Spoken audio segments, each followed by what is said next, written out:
Hello दोस्तों, नमस्कार। उम्मीद है कि आप ठीक होंगे भाई, और आपकी जो तैयारी है वो बड़ी अच्छी चल रही होगी। तो आज फिर हम एक नए टॉपिक के साथ एक नए सेशन की शुरुआत करते हैं। और जैसा कि हमने हरियाणा राजनीति को लेकर के जितनी भी आपकी चीज़ें थी, जैसे हरियाणा विधानसभा, हरियाणा के राज्यपाल, हरियाणा के मुख्यमंत्री, हरियाणा के उप मुख्यमंत्री या फिर हाई कोर्ट जो है, उन सभी के बारे में हमने जिक्र कर लिया था। और उनमें से एक आपका इम्पोर्टेंट टॉपिक जो था वो हरियाणा राजनीति से लेकर के वो आपका हरियाणा पंचायती राज व्यवस्था कि जहाँ से आपके कई बार जो सवाल जो होते हैं वो डायरेक्टली पूछे जाते हैं कि भाई हरियाणा पंचायती राज व्यवस्था हरियाणा में कब लागू की गई थी, इससे पहले हरियाणा के अंदर किस प्रकार के नियम या कानून लागू थे, या फिर हरियाणा के अंदर जो मंडल है वो कितने हैं, प्रशासनिक मंडल है वो कितने हैं, या हरियाणा के कई बार जो गांवों से ले करके भी किसी गांव के अंदर कोई ग्राम सचिवालय बना है या कोई कैशलेस गांव पहला कौन सा बना है, या पहला जो एक तरीके से लाल डोरा मुक्त गांव कौन सा बना है, उन सारे संदर्भ में कई बार आपके फैक्चुअल सवाल डायरेक्टली पूछ लिए जाते हैं। तो इस मामले में जो आज का एक तरीके से हम जो सेशन होगा आज का, उसके अंदर हम पूर्ण रूप से जिक्र करेंगे कि भाई हरियाणा के अंदर जो पंचायती राज व्यवस्था है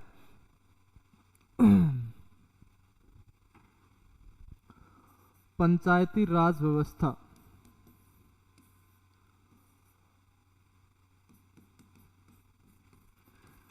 कि भाई हाल फिलहाल के अंदर जो नवंबर 2022 के अंदर जो आपके चुनाव हुए थे गांवों के अंदर, जिनमें से आपके सरपंच चुने गए या पंच चुने गए, जिला परिषद का निर्माण हुआ, और उसके साथ साथ आज वर्तमान समय में कि जो नगर पालिका या शहरों के अंदर जो अलग अलग प्रकार से शासन चलते हैं कि जिसमें नगर पालिका का निर्माण होता है, नगर परिषद का निर्माण होता है या फिर नगर निगम का निर्माण होता है। तो ये एक तरीके से मतलब इनका जिक्र करें कि भाई दो शब्द आते हैं, और वो दो शब्द आते हैं आपके स्थानीय स्वशासन। स्थानीय स्वशासन, स्थानीय मतलब लोकल, स्वशासन मतलब सेल्फ गवर्नेंस, कि वहां के लोकल लोगों के द्वारा ही खुद का शासन। तो उसे स्थानीय स्वशासन की दृष्टि से देखा जाता है कि जैसे पूरे भारत के अंदर अगर हम अलग अलग दृष्टिकोण से जो ये शासन चलता है भारत के अंदर, या जो प्रशासनिक ढांचा जो पूरा भारत का जो चलता है, उसका एक अगर हम थोड़ा सा दृष्टिकोण देखें कि भारत के अंदर प्रशासनिक दृष्टिकोण को लेकर के अलग अलग तरीके की व्यवस्थाएं की गई हैं। कि भारत के अंदर बिल्कुल भी ऐसा नहीं है कि जो एक तरीके से कानून बनाने की या फिर पूरे देश के अंदर बागडोर संभालने की जो शक्तियां हैं वो एक तरीके से दो रूप में देखी जाती हैं।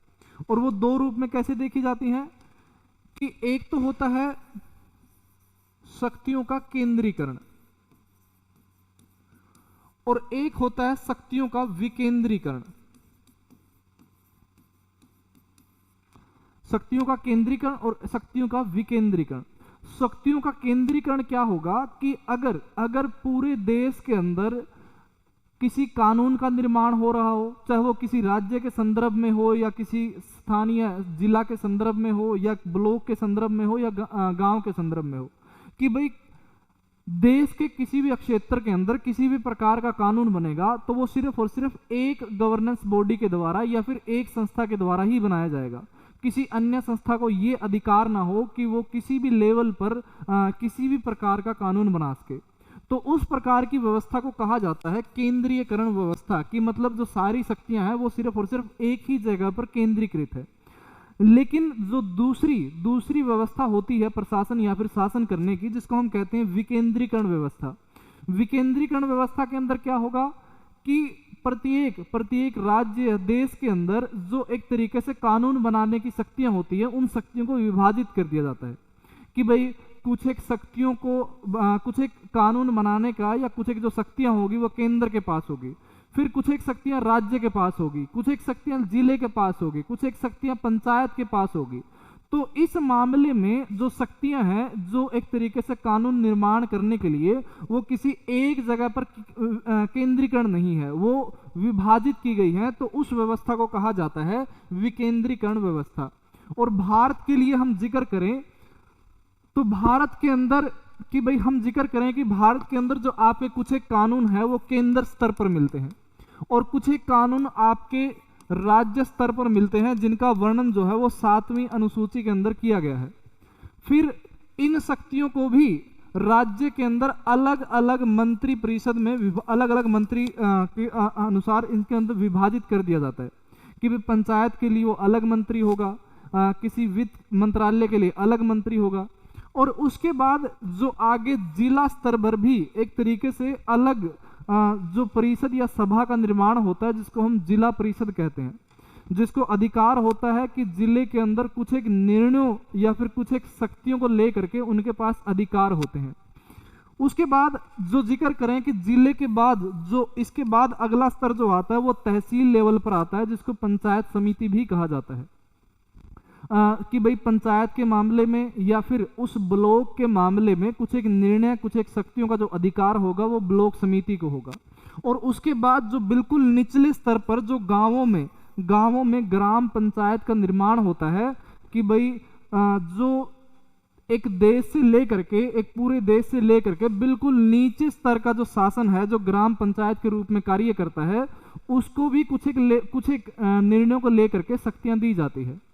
तो इस मामले में जो ब्लॉक लेवल, ग्राम पंचायत और जिला परिषद को लेकर के इनको कहा जाता है ग्रामीण स्तर का स्वशासन।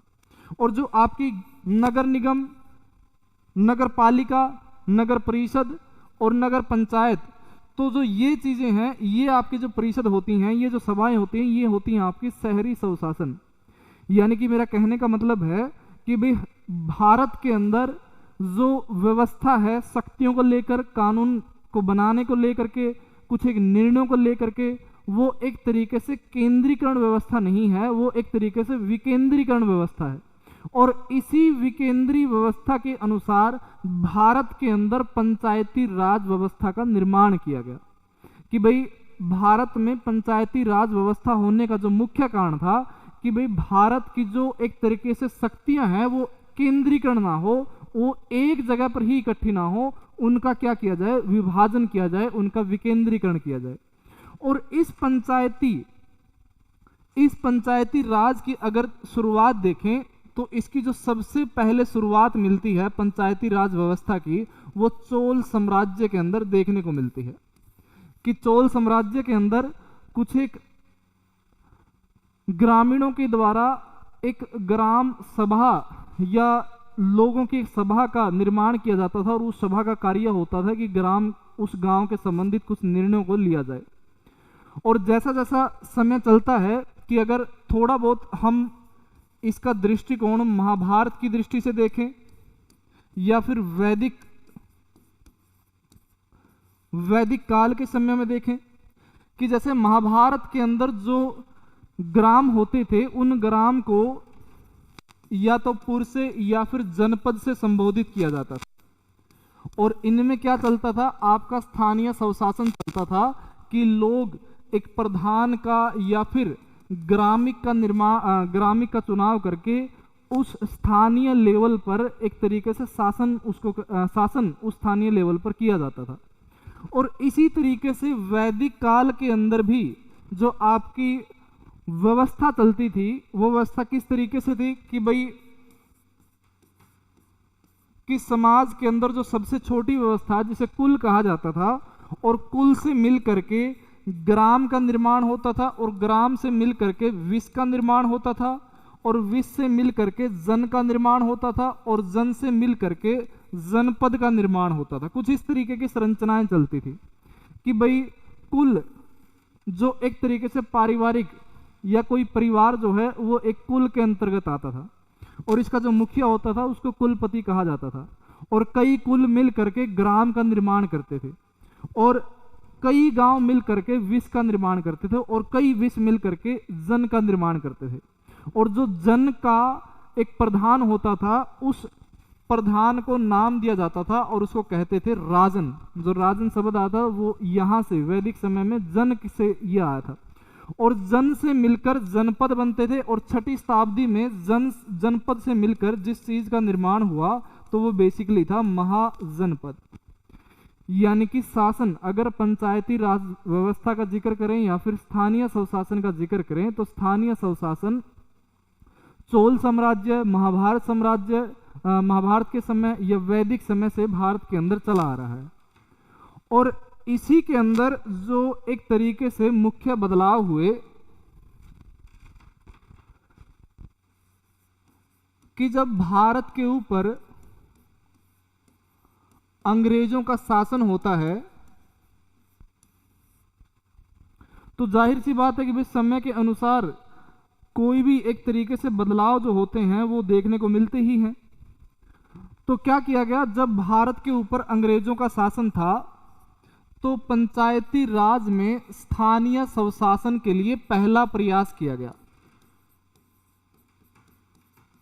स्थानीय स्वशासन के लिए पहला प्रयास किया गया और ये प्रयास किया गया 1870 के अंदर।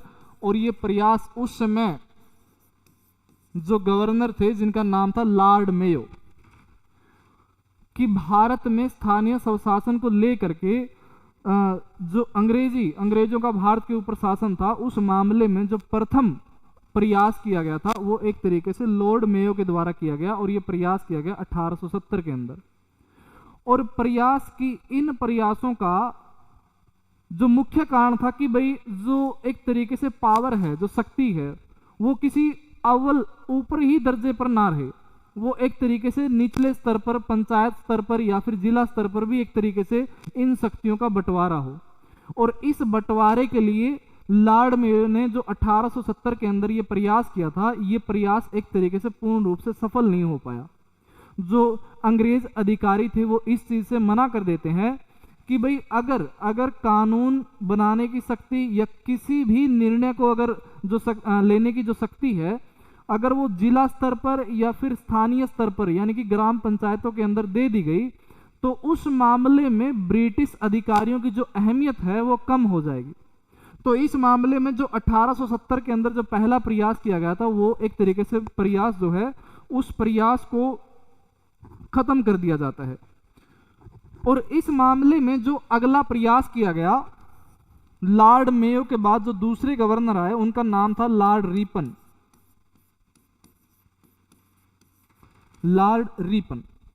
और लॉर्ड रिपन ने इसके बाद जो प्रयास किया वो 1882 के अंदर प्रयास किया।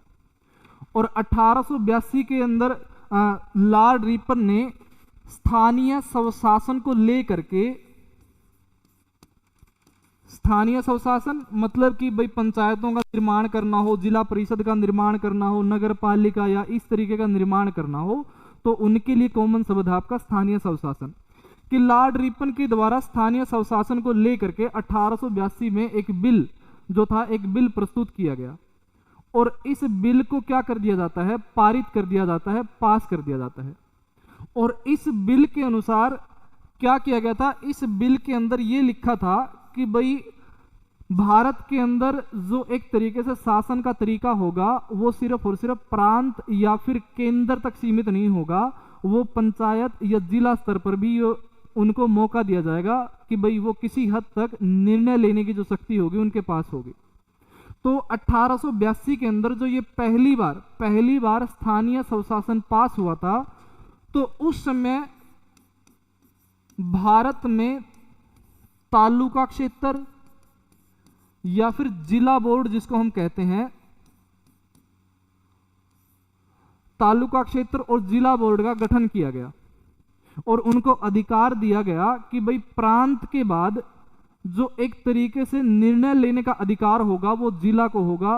और उसके लिए जो संस्था बनेगी उसको जिला बोर्ड नाम दिया जाएगा, जिसको दूसरा नाम तालुका बोर्ड भी कहा गया था।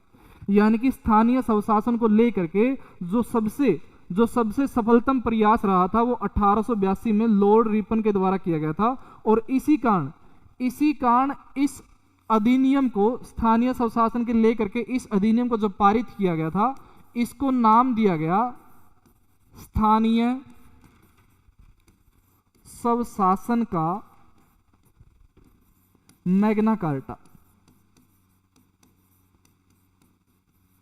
कार्टा।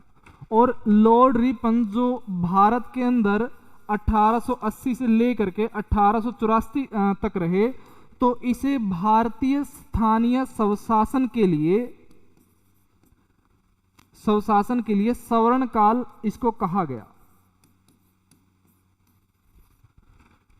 जो स्थानीय स्वशासन का मैग्ना कार्टा आता है कि भाई 1882 के अंदर जब लॉर्ड रिपन के द्वारा एक तरीके से स्थानीय स्वशासन संबंधित प्रस्ताव पारित किया जाता है, तो उस प्रस्ताव को नाम दिया जाता है और उसको कहा जाता है स्थानीय स्वशासन का मैग्ना कार्टा।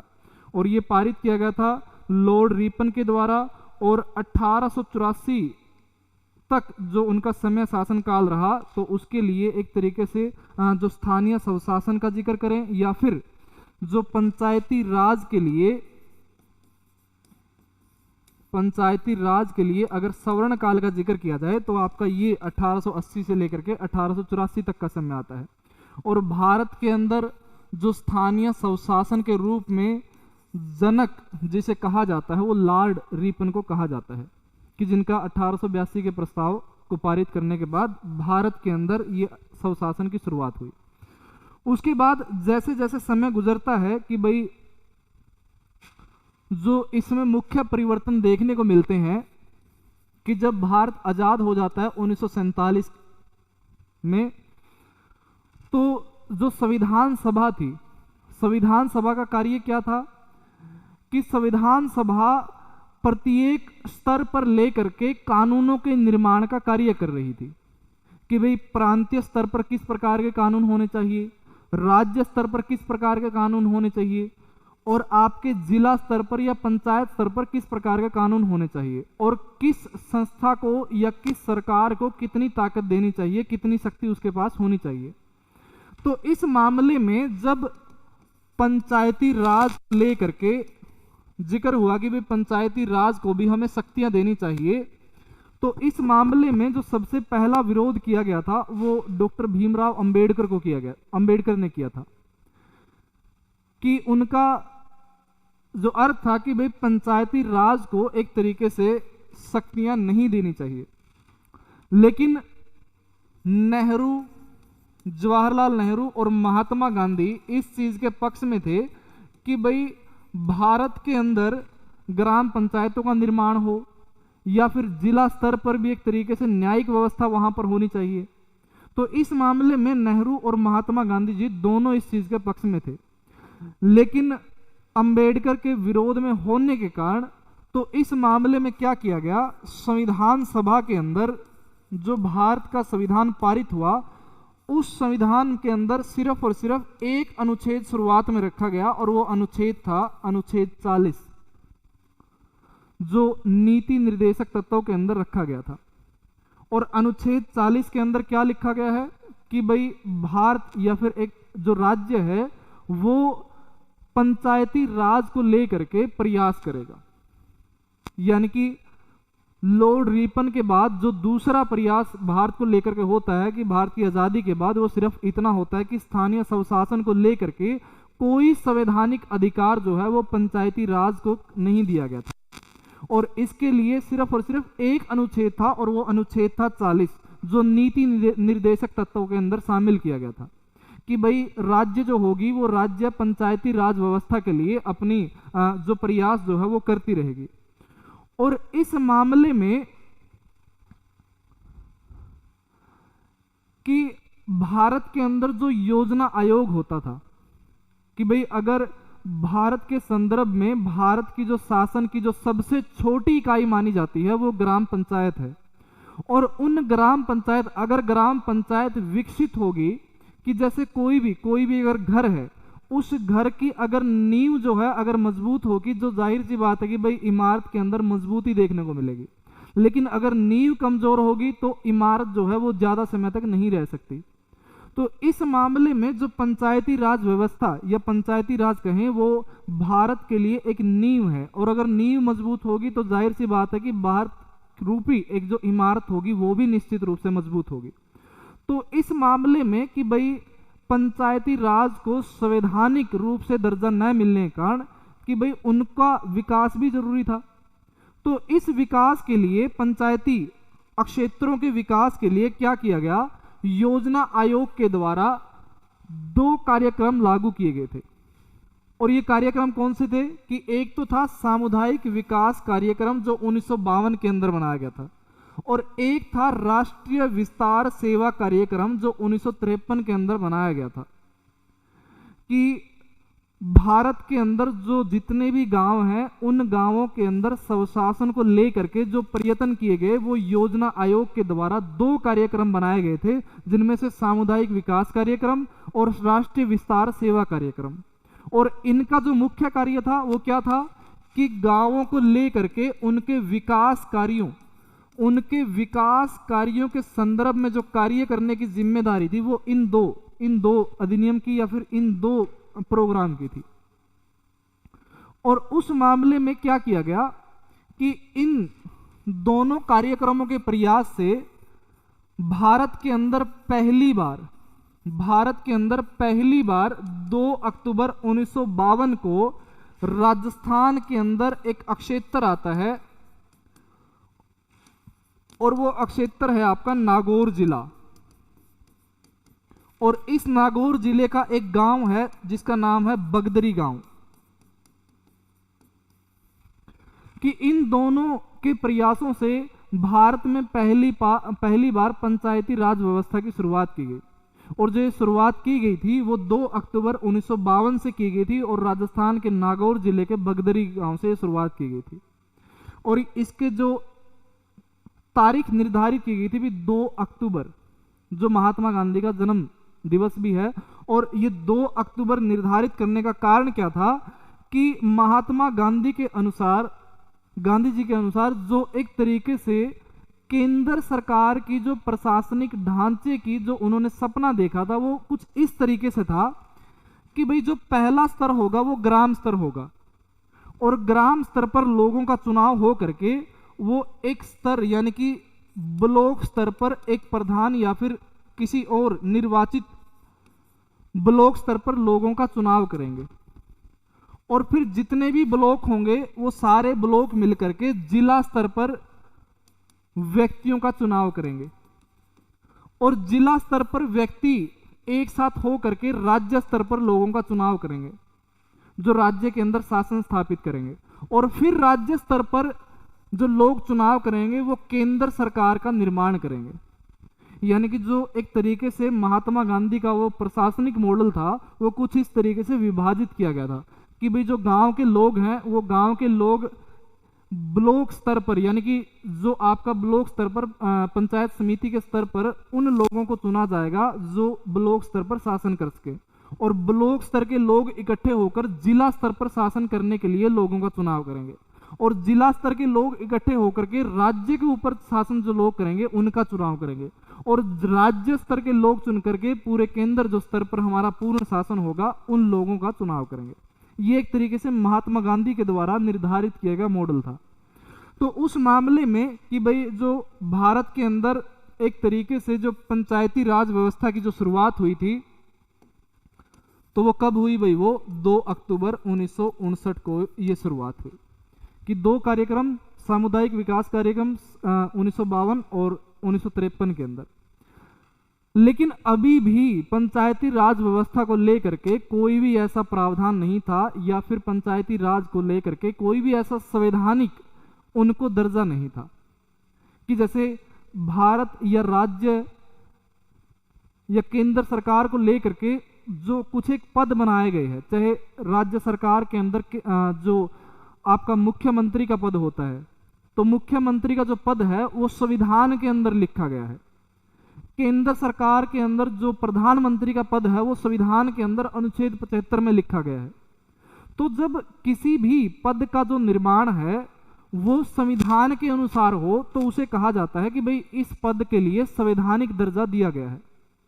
तो पंचायती राज व्यवस्था को लेकर के कुछ ऐसा कोई भी ऐसा अनुच्छेद नहीं था जिसके अंदर ये वर्णन किया गया हो कि भाई गांवों के अंदर पंचायत का निर्माण होगा या ब्लॉक के अंदर ब्लॉक समिति का निर्माण होगा, जिला के लिए जिला परिषद का निर्माण होगा। इस तरीके से कोई संवैधानिक दर्जा उनको दिया नहीं गया था। तो इस मामले में 1959 के बाद जब भारत का संविधान लागू हो जाता है तो इसके लिए अलग अलग समितियों का गठन किया गया था और जिनमें से एक समिति थी आपकी 1957 में बनाई गई बलवंत राय समिति।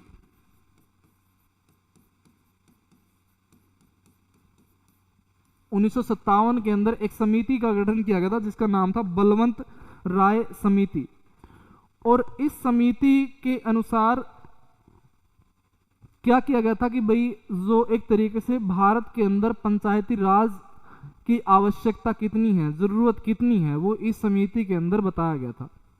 और उसके बाद भी कई और समितियां जो हैं वो समय समय के ऊपर बनती रहती हैं, कि जैसे आपकी सिंघवी समिति बनती है। और इस मामले के अंदर जब ये जरूरत महसूस हुई कि भाई भारत में पंचायती राज व्यवस्था जो है वो जरूर होनी चाहिए, पंचायती राज व्यवस्था जरूर होनी चाहिए, तो इस मामले में क्या किया गया, 1992 के अंदर एक संविधान संशोधन जो 73वें नंबर का था,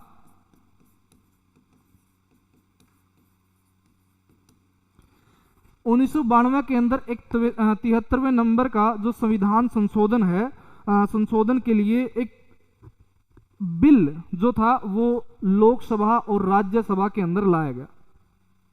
और इस बिल के ऊपर चर्चा हुई लोकसभा के ऊपर, लोकसभा में भी और राज्यसभा के अंदर भी। और इसको नाम दिया गया था पंचायती राज बिल 1992 कि भारत के अंदर पंचायती राज व्यवस्था को एक तरीके से संवैधानिक दर्जा देने के लिए एक 73वें संविधान संशोधन के अनुसार 1992 में एक बिल लाया गया लोकसभा और राज्यसभा के अंदर। और ये बिल था आपका पंचायती राज बिल 1992। और इस बिल को लोकसभा और राज्यसभा दोनों से मंजूरी मिल जाती है। और ये मंजूरी मिली थी 24 अप्रैल 1993 को। और 24 अप्रैल 1993 को जब ये पास हो जाता है तो ये एक अधिनियम बन जाता है। और इस अधिनियम का नाम रखा गया था पंचायती राज व्यवस्था अधिनियम। और ये अधिनियम आपका कौन से समय का था, ये 1992 का समय का था। यानी कि 73वें संविधान संशोधन के तहत जो बिल राज्यसभा और लोकसभा के अंदर पेश किया गया था वो पंचायती राज बिल था 1992 का। और इसको 24 अप्रैल 1993 को ये बिल जो है वो पास हो जाता है। और बिल पास होने के बाद क्या बन जाता है, वो अधिनियम बन जाता है। तो 73वें संविधान संशोधन के तहत पंचायती राज अधिनियम पारित हो जाता है। और इसके पारित होते ही जो पंचायती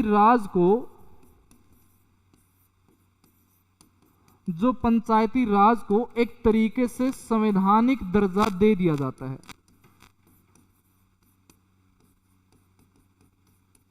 संवैधानिक दर्जा यानी कि पंचायती राज व्यवस्था को जो एक तरीके से संवैधानिक दर्जा दिया गया था, तो वो कौन से संविधान संशोधन के तहत दिया गया था भाई, वो 73वें संविधान संशोधन के तहत दिया गया था, जिसके साथ एक अधिनियम बना 1992 का पंचायती राज अधिनियम। और ये अधिनियम पारित कब हुआ था, ये आपका 24 अप्रैल 1993 को ये अधिनियम पारित किया गया था।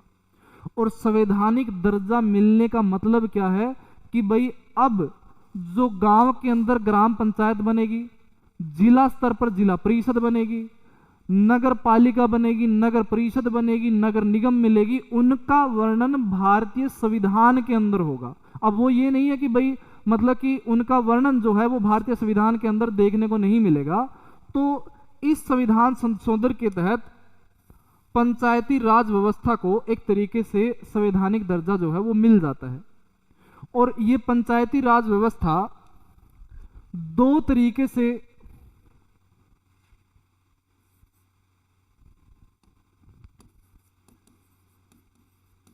जो ये स्थानीय स्वशासन का जिक्र करें या आपका पंचायती राज व्यवस्था का जिक्र करें तो ये दो जगह लागू किया गया, एक ग्रामीण स्तर पर, एक शहरी स्तर पर। और ग्रामीण स्तर पर शासन करने के लिए एक त्रिस्तरीय एक त्रिस्तरीय यानी कि 3 स्तर की शासन व्यवस्था की गई, जिसमें जो सबसे ऊपर स्तर की या उच्च स्तर की जो व्यवस्था, जो शासन व्यवस्था होगी, उसका नाम दिया गया जिला परिषद, और जो मध्य स्तर की शासन व्यवस्था होगी उसको नाम दिया गया पंचायत परिषद, और बिल्कुल निम्न स्तर की जो व्यवस्था होगी उसको नाम दिया गया ग्राम पंचायत। ग्राम पंचायत। और इसी तरीके से शहरी स्वशासन को भी 3 सत्रों के अंदर विभाजित किया गया, जिसमें जो उच्च स्तर है उसको नाम दिया गया नगर निगम। उसके बाद मध्य स्तर है उसको नाम दिया गया नगर परिषद, और जो तीसरा स्तर है उसको नाम दिया गया, जो निम्न स्तर आता है उसको नाम दिया गया नगर पालिका। यानी कि भारत के अंदर जो स्थानीय स्वशासन को एक तरीके से संवैधानिक दर्जा मिलता है वो 73वें संविधान संशोधन के तहत मिलता है, जो 1992 का ये अधिनियम था, और 1994 के अंदर क्या किया जाता है, पारित किया जाता है। और इसके आधार पर 2 प्रकार का स्वशासन बनता है, एक तो ग्रामीण स्तर पर और एक शहर स्तर पर।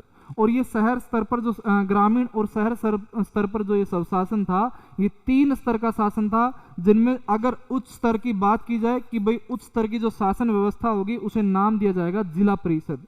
जो मध्य स्तर की एक तरीके से शासन व्यवस्था होगी उसको कहा जाएगा पंचायत परिषद, और जो निम्न स्तर की जो व्यवस्था होगी उसे कहा जाएगा ग्राम पंचायत।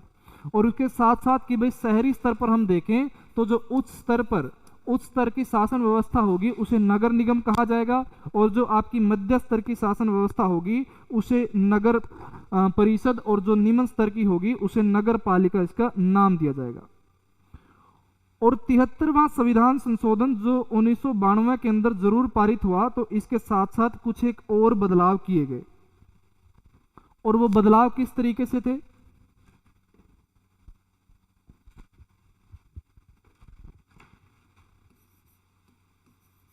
कि अगर हम जिक्र करें पंचायती राज अधिनियम,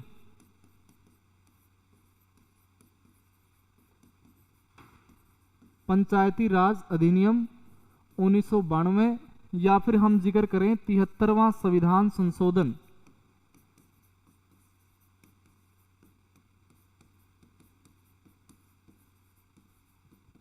संविधान संशोधन, इसके तहत क्या किया गया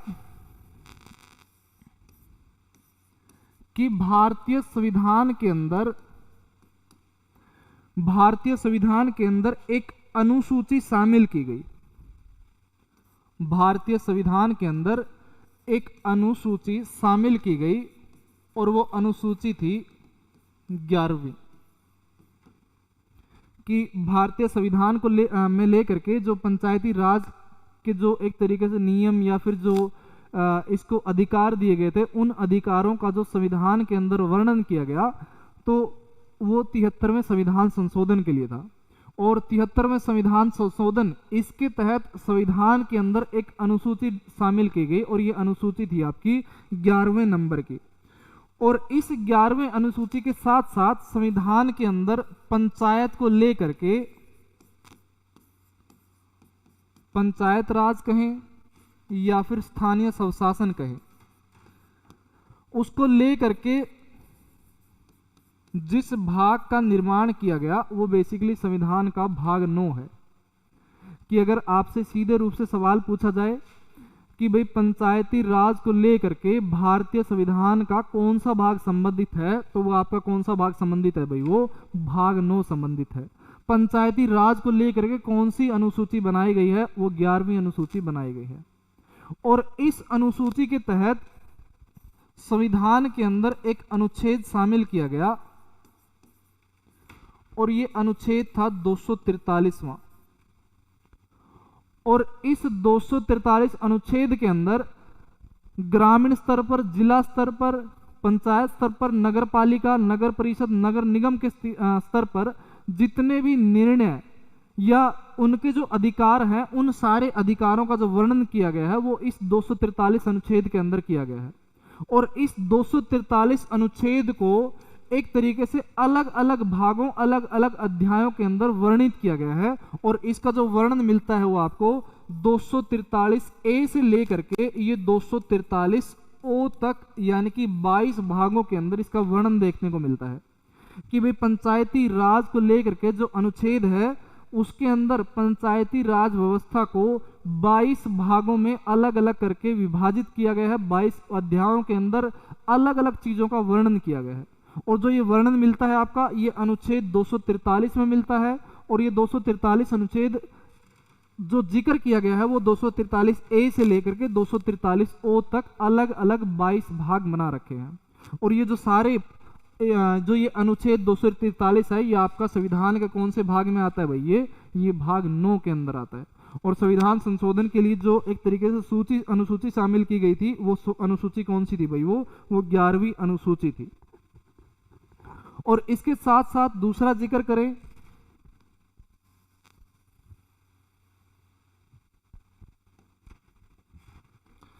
कि पहले जो भी एक तरीके से पंचायत का निर्माण होता या जिला परिषद का निर्माण होता तो उनको कोई अधिकार नहीं होता था कि भाई किसी विषय के अंदर वो अपना निर्णय ले सके, किसी विषय के अंदर वो अपना कानून बना सके। तो पहली बार इसी संविधान संशोधन के तहत पंचायतों को 29 विषयों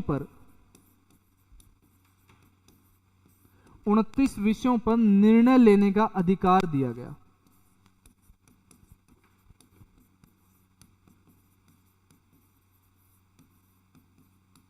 29 विषयों पर निर्णय लेने का अधिकार दिया गया। और ये जो अधिकार दिए गए थे ये आपके संविधान संशोधन इसके तहत दिए गए थे। तो आपका 73वें संविधान संशोधन को लेकर के जितने भी सवाल हो सकते हैं कि वो आपके कुछ इस तरीके से हो सकते हैं।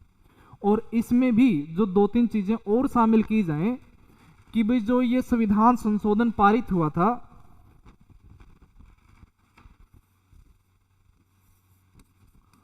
24 अप्रैल 1993 को, और उसके बाद क्या किया जाता कि भाई आज वर्तमान समय में जो 24 अप्रैल है वो पंचायती राज दिवस के रूप में मनाया जाता है। जो 24 अप्रैल है ये पंचायती राज दिवस के रूप में वर्तमान समय में मनाया जाता है। और जो इसकी शुरुआत हुई थी ये 2010 से इसकी शुरुआत की गई थी कि भाई 2010 से जो 24 अप्रैल जो दिन होगा हम उस दिन को एक तरीके से पंचायती राज दिवस के रूप में उनको मनाने का काम करेंगे। तो इस मामले में कि भाई 73वें संविधान संशोधन को लेकर के जितने भी आपके एक तरीके से सवाल पूछे जा सकते हैं, चाहे वो अनुसूची को जोड़ने से हो, चाहे वो भाग के जोड़ने से हो, चाहे वो अनुच्छेद को जोड़ने से हो, चाहे फिर ये पूछा जाए कि पंचायत के कितने विषयों पर निर्णय लेने का अधिकार दिया गया हो, या फिर उस जो पारित किया गया था ये संविधान संशोधन उसको लेकर के सवाल पूछ ले जाएं। और इस मामले में एक तरीके से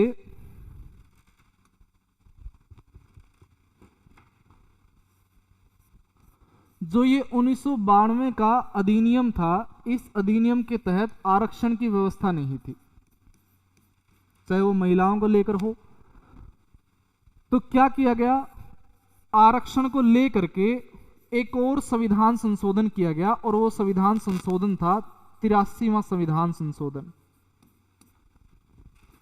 83वां संविधान संशोधन पारित किया गया और ये संविधान संशोधन पारित किया गया था 2000 के अंदर।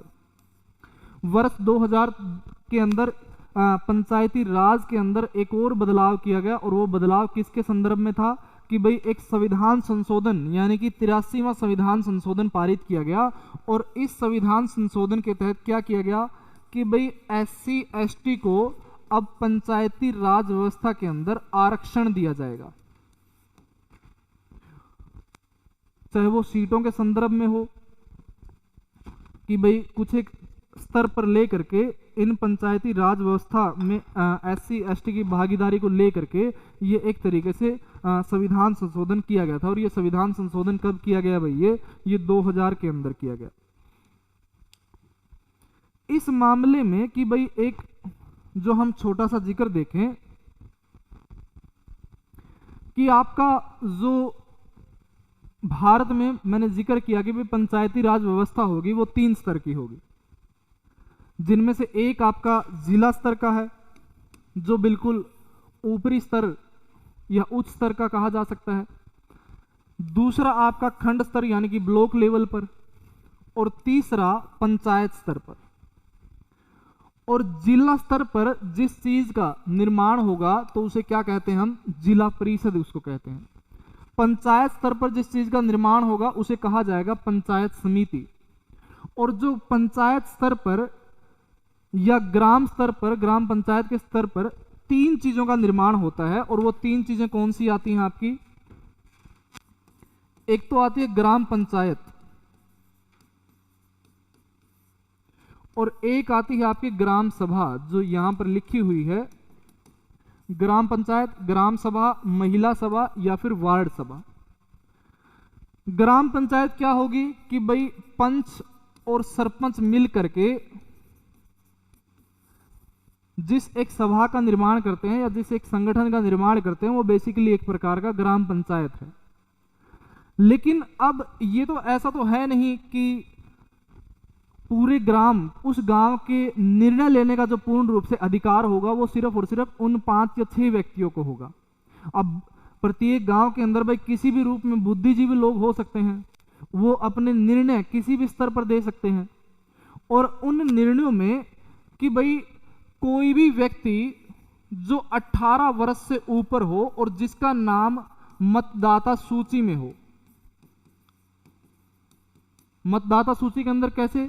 कि भाई अगर उसको एक तरीके से अधिकार है वोट देने का, यानी कि उसने पंचायत के निर्माण के अंदर अपनी भूमिका निभाई हो वोट दे करके, तो उस मामले में जो ये मतदाता सूची में जितने भी व्यक्ति होंगे, जितने भी लोग होंगे, उनकी जिस सभा का निर्माण होगा तो उस सभा को एक नाम दिया जाएगा और उसको कहते हैं हम ग्राम सभा। कि जैसे मैंने जिक्र किया कि भाई अब बुद्धिजीवी लोग तो किसी भी प्रकार से हो सकते हैं, कि वो जरूरी तो है नहीं कि भाई यही 5 या 6 के अंदर ही वो सारे निर्णय लेने की ताकत हो। अब वयस्क जितने भी होंगे वो एक तरीके से ग्राम सभा का निर्माण करेंगे। वो एक बार ऐसे ही मतलब भाई गांव की घटना है कि कई ऐसे भाई गांव की मीटिंग चल रही थी, तो उसके अंदर सारे गांव ने इकट्ठा होकर के निर्णय लिया कि भाई ब्याह शादियों को लेकर के कुछ एक निर्णय लेंगे भाई हम, कि भाई ब्याह शादी के अंदर किस तरीके के बदलाव होने चाहिए, भाई क्या किस चीज़ पर रोक लगनी चाहिए, किस चीज़ ने मतलब ठीक बढ़ावा देना चाहिए। तो ग्राम सभा की एक मीटिंग सी हो रही थी, तो उसके अंदर भाई कई अपने अपने सुझाव देने लग रहे थे। तो उनमें तो एक जो व्यक्ति था भाई उसने सुझाव दिया कि भाई गांव के अंदर डीजे एक तरीके से बंद होनी चाहिए भाई। दूसरा ने सुझाव दिया कि भाई जो एक तरीके से ब्याह शादी हुआ है उसके अंदर लाडू या जलेबी है भाई वो नहीं रखनी चाहिए, भाई कोई अच्छी अच्छी मिठाई रखनी चाहिए। तीसरा ने सुझाव दिया कि भाई जो ये एक तरीके का पैसे वगैरह ज़्यादा वेस्टेज करा है उन पर भी थोड़ी सी रोक लगनी चाहिए। तो उस मामले में एक और वयस्क लड़का था, तो वो भी अपना बीच में खड़ा हो गया, भाई बोले जी मेरा भी एक विचार है। बोले भाई तो रहने दे, कोई बात नहीं, तेरा विचार अगली ग्राम सभा की मीटिंग में ले होंगे। बोले ना ना जी, बोले मेरा विचार बहुत महत्वपूर्ण है, मेरा विचार ही भी लेना पड़ेगा। तो उस मामले में बोले चल ठीक है भाई, मीटिंग तो होने लग रही है तो तू अपना विचार बता दे। तो उसने अपना जो एक तरीके से विचार बताया कि भाई बोले जी ब्याह शादियां में बोले बाती भी गाँव के होने चाहिए, बोले तुमसे बैर के बोले वारी आओ लेट आवे है। तो इस मामला में कि भाई जो ग्राम सभा का निर्माण है वो उसका कारण क्या है कि जितने भी लोग मतदाता सूची के अंदर होंगे वो एक तरीके से ग्राम सभा का निर्माण करेंगे। और ग्राम सभा की साल के अंदर मीटिंग होती है, और इसी मीटिंग के बाद जो अपनी ग्राम पंचायत है उसका जो कार्य होता है वो शुरू होता है। तो पंचायती राज व्यवस्था जिला स्तर, खंड स्तर और पंचायत स्तर पर लेकर के कुछ इस तरीके से निर्माण होता है। अब उसके बाद जो हम जिक्र करें कि भाई ये तो हम जिक्र कर रहे हैं भारत को लेकर के कि भारत के अंदर पंचायती राज व्यवस्था कैसे चलती है, शहरी व्यवस्था कैसे चलती है, उसका हमने जिक्र किया। अब उसके बाद कि भाई हरियाणा को लेकर के, हरियाणा पंचायती राज व्यवस्था का जिक्र करें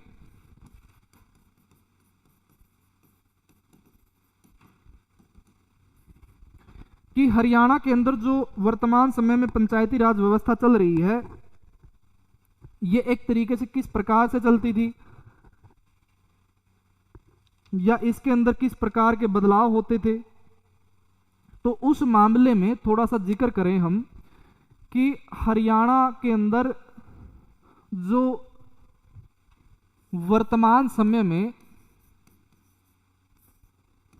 अधिनियम चलता है वो अधिनियम है पंचायती राज अधिनियम 1994 का। लेकिन ये 1994 में एक तरीके से पारित किया गया था हरियाणा को लेकर के। अब हरियाणा तो एक भाई 1947 में भी था, 1966 में भी था, उससे ठीक पहले भी था। तो इस मामले में भी हरियाणा के अंदर पंचायतों का निर्माण होता था, ग्राम पंचायतों का निर्माण होता था, पंचायत समिति का निर्माण होता था। तो इस मामले में कि भाई हरियाणा के अंदर पंचायती राज व्यवस्था को लेकर के दो अधिनियम चलते थे, जिनमें से एक अधिनियम था आपका जिसे कहा जाता था पंजाब ग्राम पंचायत अधिनियम, और ये अधिनियम था 1952 का। और दूसरा था पंजाब पंचायत समिति अधिनियम, और ये अधिनियम था 1961 का। यानी कि अभी वर्तमान समय में हरियाणा को लेकर के जो अधिनियम चल रहा है वो अधिनियम 1994 का है। और लेकिन 1994 से ठीक पहले हरियाणा के अंदर जो ग्राम पंचायतों का निर्माण होता था, पंचायत समिति का निर्माण होता था, उसके लिए दो अधिनियम थे। एक तो अधिनियम था 1952 का और दूसरा अधिनियम था पंचायत समिति एक्ट जो 1961 का, ये एक अधिनियम था। और इस मामले में कि भाई जो एक तरीके से हरियाणा के अंदर जो पंचायती जो चुनाव करवाए जाते थे, कि मैं 1947 से लेकर के अभी वर्तमान समय तक हरियाणा राज व्यवस्था, हरियाणा पंचायती राज व्यवस्था का मैं जिक्र करूंगा। मैं आपको बिल्कुल समय के अनुसार लेकर जाऊंगा कि भाई 1952 के अंदर किस तरीके के बदलाव हुए, 1961 के अंदर किस तरीके से बदलाव हुए, और 1994 के अंदर हरियाणा पंचायती राज व्यवस्था को लेकर के किस प्रकार से नियमावली बनाई गई थी, उन सारी चीजों का मैं जिक्र करूंगा। तो 1947 के बाद जिक्र करें कि भाई हरियाणा के अंदर जो एक तरीके से पंचायती राज व्यवस्था चलती थी, 1952 में जो हरियाणा के अंदर पंचायत का निर्माण होता था तो उसका जो कार्यकाल था वो 3 वर्ष का कार्यकाल था। कि जो शुरुआती कि हरियाणा का अगर पंचायती राज की एक बिल्कुल बेसिक तह से हम शुरुआत करें तो हरियाणा के अंदर जो 1952 के अंदर पंचायतों का कार्यकाल, जो पंचायतों का निर्माण होता था वो मात्र 3 वर्ष के लिए होता था। और इस मात्र 3 वर्ष के लिए जो पंचायत का एक तरीके से मुखिया, जिसको आज वर्तमान समय में हम सरपंच कहते हैं, तो इस सरपंच को सीधे तौर पर जनता चुनाव नहीं करती थी, जनता वोटिंग करती थी पंच के लिए, और फिर पंच क्या करते थे, सरपंच का चुनाव करते थे। यानी कि हरियाणा के अंदर 1952 में जो पंचायत बनती थी और पंचायत का जो प्रमुख सरपंच होता था, तो उस सरपंच को कभी भी प्रत्यक्ष रूप से जनता के द्वारा नहीं चुना जाता था। जनता जिसके लिए वोट करती थी वो किसके लिए वोट करती थी भाई, वो पंचों के लिए वोट करती थी। और पंच क्या करते थे, फिर उसके सरपंच का चुनाव करते थे। और पंचों के पास ये अधिकार था कि भाई वो सरपंच के लिए अविश्वास प्रस्ताव ला सकते थे, और ये अविश्वास प्रस्ताव फेल होता था तो सरपंच को अपने पद से त्याग पत्र देना पड़ता था। और उसके बाद जो दूसरा बदलाव इसके अंदर किया गया, जो इसके अंदर दूसरा बदलाव किया गया वो 1963 में बदलाव किया गया। 1963 के अंदर सरपंच या पंचायत समिति के लिए चुनाव बदलाव किया गया। और इसके अंदर बदलाव क्या हुआ कि अब जो सरपंच का एक तरीके से चुनाव होगा, यानी कि सरपंच को जनता के द्वारा चुना जाएगा, और इसका जो कार्यकाल जो 3 वर्ष होता था, इस 3 वर्ष को बढ़ा करके 5 वर्ष के लिए कर दिया गया। 1952 में कार्यकाल जो 3 वर्ष का था, अब उस कार्यकाल को कितना कर दिया गया, 5 वर्ष का कार्यकाल इसको बढ़ा दिया गया। और ध्यान रखिए, ये जितने भी नियम चेंज हो रहे हैं, ये जितने भी काम हो रहे हैं, ये आपके 2 अधिनियम के तहत हो रहे हैं। एक पंजाब पंचायती राज अधिनियम 1952 वाला, एक पंजाब पंचायत समिति एक्ट 1961 वाला, जो आज वर्तमान समय में हरियाणा के अंदर पंचायती राज का निर्माण, कि भाई ग्राम पंचायत का निर्माण हो, जिला परिषद का निर्माण हो, पंचायत समिति का निर्माण हो, उनका निर्माण होता है 1994 के अधिनियम के तहत। लेकिन ये जो एक तरीके से बदलाव चल रहे थे, ये 1952 और 1961 के तहत चल रहे थे, कि शुरुआत के अंदर सरपंच मुखिया नहीं होता था, उसको पंचों के द्वारा उसको चुना जाता था।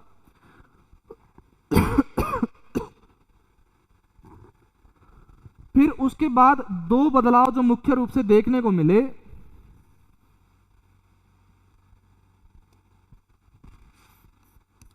कि एक तो 1971 का बदलाव और एक 1978 का बदलाव, कि जिसमें बंसीलाल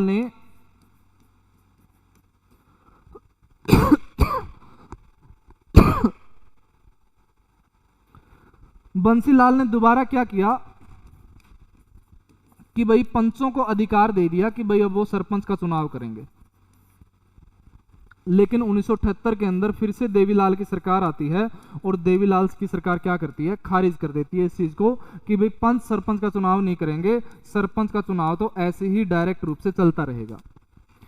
उस समय राजनीतिक परिस्थितियां देख के किसी भी तरीके से बदलाव करना हो तो कई बार क्या करती हैं सरकारें, अपने तरीके से कुछ भी अपने तरीके से एक तरीके कि भाई किस तरीके की व्यवस्थाएं जो हैं वो ठीक हो सकती हैं, तो उस तरीके के बदलाव किए जाते हैं। तो उस मामले में 1971 से लेकर के 1978 तक कुछ ऐसा मामला हरियाणा के अंदर इस तरीके से चलता रहा। अब एक जो अहम बदलाव हरियाणा को लेकर के हुआ,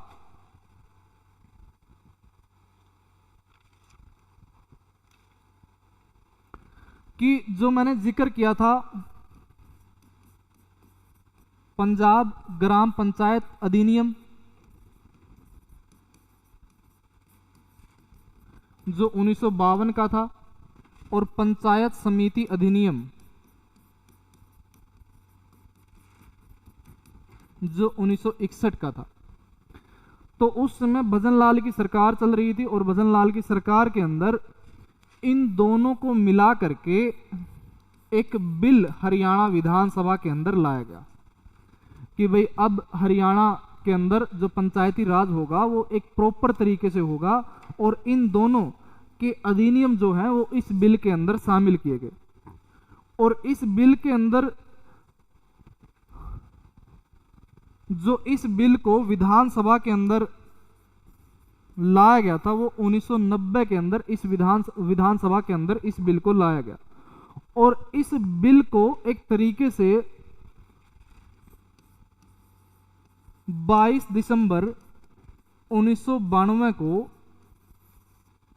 पारित किया गया कि भाई हरियाणा पंचायती राज व्यवस्था को लेकर के जो मुख्य रूप से बदलाव हुए वो एक तरीके से 1952 और 1961 जो ये 2 अधिनियम चलते थे, इन दोनों अधिनियम को मिला करके हरियाणा पंचायती राज अधिनियम के लिए एक बिल लाया गया। और ये बिल लाया गया था 1990 के अंदर और इस 1990 के अंदर ये बिल जो है वो 22 दिसंबर 1992 को जो है वो पारित हो जाता है और पारित हो करके एक अधिनियम बनता है और उस अधिनियम का नाम था हरियाणा पंचायती राज अधिनियम।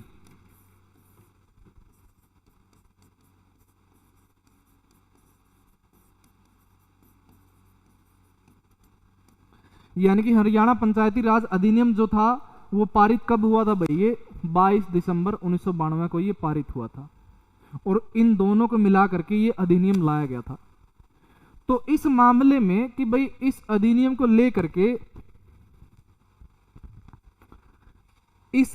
लेकर के जो हम कुछ एक चीजों का जिक्र करें कि भाई 1994 के अंदर ये अधिनियम आया, 1992 के अंदर ये जरूर पास हुआ था, लेकिन हरियाणा के अंदर जो ये लागू किया गया था, ये लागू किया गया 22 अप्रैल 1994 को। 22 अप्रैल 1994 को ये अधिनियम हरियाणा पंचायती राज अधिनियम जो था वो लागू किया गया हरियाणा के अंदर कि भाई हरियाणा के अंदर अब जितनी भी पंचायती राज व्यवस्थाएं चलेंगी वो इस अधिनियम के तहत चलेंगी, जितने भी रूल रेगुलेशन नियम चलेंगे वो इस अधिनियम के तहत चलेंगे।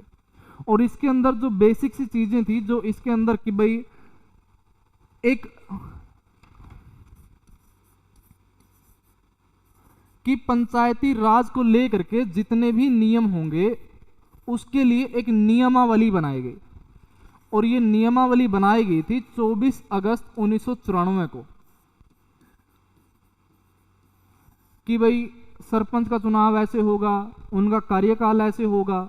तो इस मामले में कुछ एक नियमों का, इस अधिनियम के तहत कुछ एक नियमों का निर्माण किया गया, और जो ये नियमावली बनाई गई थी ये 24 अगस्त 1994 को बनाई गई थी।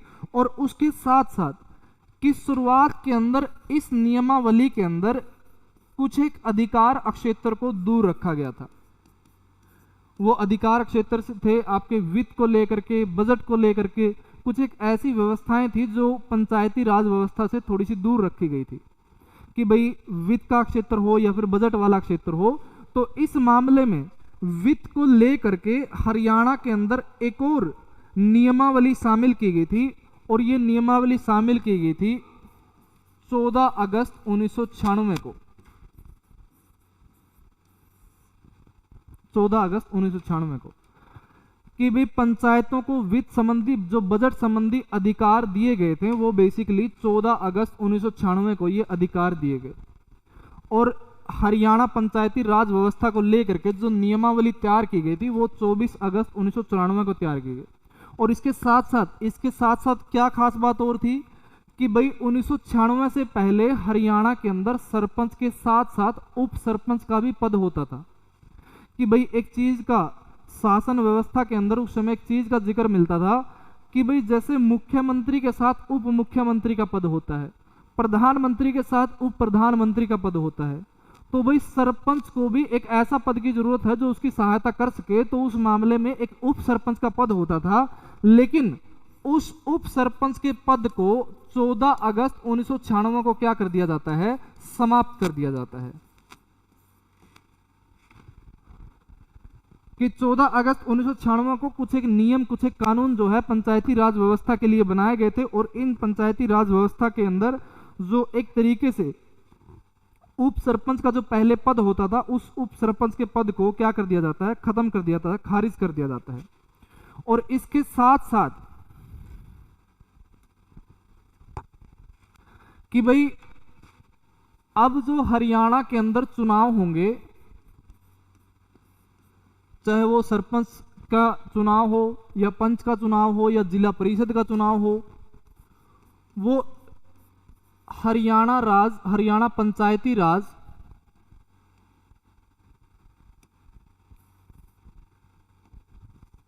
वो हरियाणा पंचायती राज अधिनियम 1994 के तहत होंगे। और इन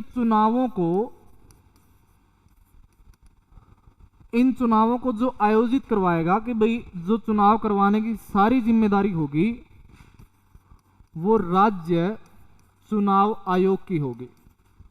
कि भी जैसे हमारे गांव के अंदर जो सरपंच के चुनाव होते हैं, पंच के चुनाव होते हैं, या जिला पार्षद के चुनाव होते हैं, या नगर पालिका, नगर परिषद या नगर निगम के अंदर जो आपके प्रधान या फिर महापौर के चुनाव होते हैं, मेयर के चुनाव होते हैं, ये चुनाव करवाने की जो जिम्मेदारी होती है वो कौन से आयोग की होती है भाई, ये राज्य चुनाव आयोग की होती है, राज्य निर्वाचन आयोग की ये जिम्मेदारी होती है। उनकी सारी जिम्मेदारी होगी कि भाई किस तरीके से वोटर लिस्ट, किस तरीके से मतदाता सूची जो है वो एक तरीके से भाई दी जाएगी, भाई कौन वोट करेगा, कौन सरपंच बनेगा, इस तरीके से निर्धारण होगा।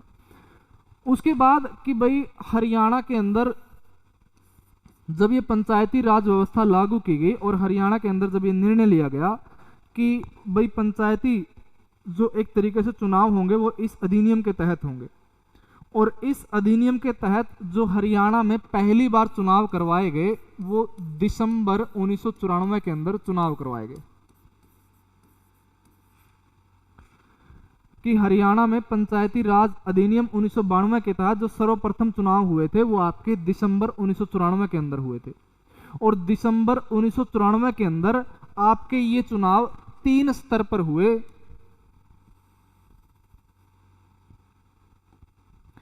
3 स्तर पर हुए।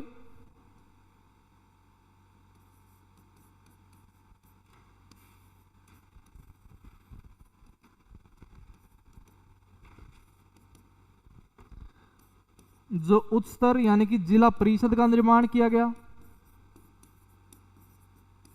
मध्य स्तर जिसमें पंचायत समिति का निर्माण किया गया,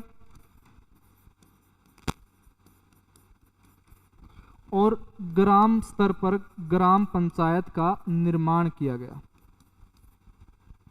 और इस मामले में जिक्र करें कि भाई उस समय जो जिला परिषद होती थी वो 16 जिला परिषद थी। कि भाई दिसंबर 1994 के अंदर जो सरपंच के चुनाव हुए या जिला परिषद के चुनाव हुए, उस मामले में जो 16 आपकी जिला परिषद का निर्माण किया गया था, 110 आपकी पंचायत समिति का निर्माण किया गया था, और 5958 ग्राम पंचायतों का निर्माण किया गया था। कि भाई जो शुरुआत के अंदर, बिल्कुल शुरुआत में 1994 दिसंबर 1994 के अंदर पहली बार हरियाणा पंचायती राज के जो चुनाव हुए, और उन चुनावों में जो आपकी जिला परिषद बनी वो आपकी कितनी बनी थी भाई? वो 16 बनी थी। पंचायत समिति कितनी बनी थी? वो 110 बनी थी। आज वर्तमान समय में 143 है। और जो जिला परिषद आज वर्तमान समय में 22 है। और ग्राम पंचायतें जो उस समय 5958 बनी थी। तो इस मामले में कि भाई दिसंबर 1994 के बाद कुछ इस तरीके से हरियाणा पंचायतों के जो चुनाव हुए थे वो कुछ इस तरीके से हुए थे। और इसके साथ साथ एक और खास बात क्या थी कि 1994 के बाद एक और बदलाव किया गया,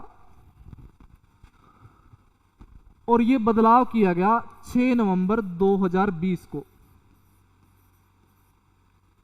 6 नवंबर 2020 को कि इस अधिनियम के अंदर एक मुख्य बदलाव किया जाता है, और वो मुख्य बदलाव होता है 6 नवंबर 2020 को। और इस बदलाव की जो बदलाव करने का मुख्य कारण था कि पंचायती राज व्यवस्था के अंदर महिलाओं की भागीदारी को बढ़ाना। कि महिलाओं का जो एक काम करने का जो स्तर देखा जाए कि भाई जो उनका एक समय पर जो मल्टीपल काम करने की भी जो एक क्षमता होती है, कि उसके लिए संदर्भ में कि भाई 6 नवंबर 2020 को इस अधिनियम के अंदर बदलाव किया गया। और वो बदलाव किस तरीके से था कि महिला आरक्षण, कि भाई आज वर्तमान समय में आपने देखा होगा कि भाई महिला जो है वो सरपंच बनती हैं। तो उस मामले में महिला आरक्षण जो पहले 33% होता था, उस आरक्षण को 6 नवंबर 2020 को बढ़ा दिया गया, और इस 33% आरक्षण को 50% कर दिया गया। कि मतलब 50% जो सीटें एक तरीके से सरपंच की होंगी, या फिर जो भी पंचायती राज व्यवस्था के अंदर जितनी भी आपकी सीटें आती हैं, वो मुख्य रूप से 50% जो सीटें हैं वो महिलाओं के लिए आरक्षित की गई हैं। और जो ये आरक्षण दिया गया महिलाओं को, ये 6 नवंबर 2020 को ये आरक्षण दिया गया। और हाल फिलहाल जो 25 नवंबर 2022 को जो हरियाणा के अंदर चुनाव हुए पंचायती राज व्यवस्था को लेकर के, चाहे वो जिला परिषद के ऊपर चुनाव हुए, वो सरपंच के निर्माण को लेकर चुनाव हुए, ये इन चुनावों के अंदर जो महिलाओं के एक तरीके से आरक्षण किया गया था वो 50% आरक्षण किया गया था। कई बार सवाल पूछ लिया जाए कि भाई हाल फिलहाल के अंदर जो पंचायती राज चुनाव हुए हैं उनके अंदर महिला आरक्षण जो है वो कितने प्रतिशत है? तो ये महिला आरक्षण कितने प्रतिशत है भाई? ये 50% है, जो पहले 33% होता था। और इसके अंदर जो बढ़ोतरी की गई वो 6 नवंबर 2020 को इसके अंदर बढ़ोतरी की गई। अब इससे ठीक पहले 2020 से ठीक पहले एक और बदलाव किया गया था।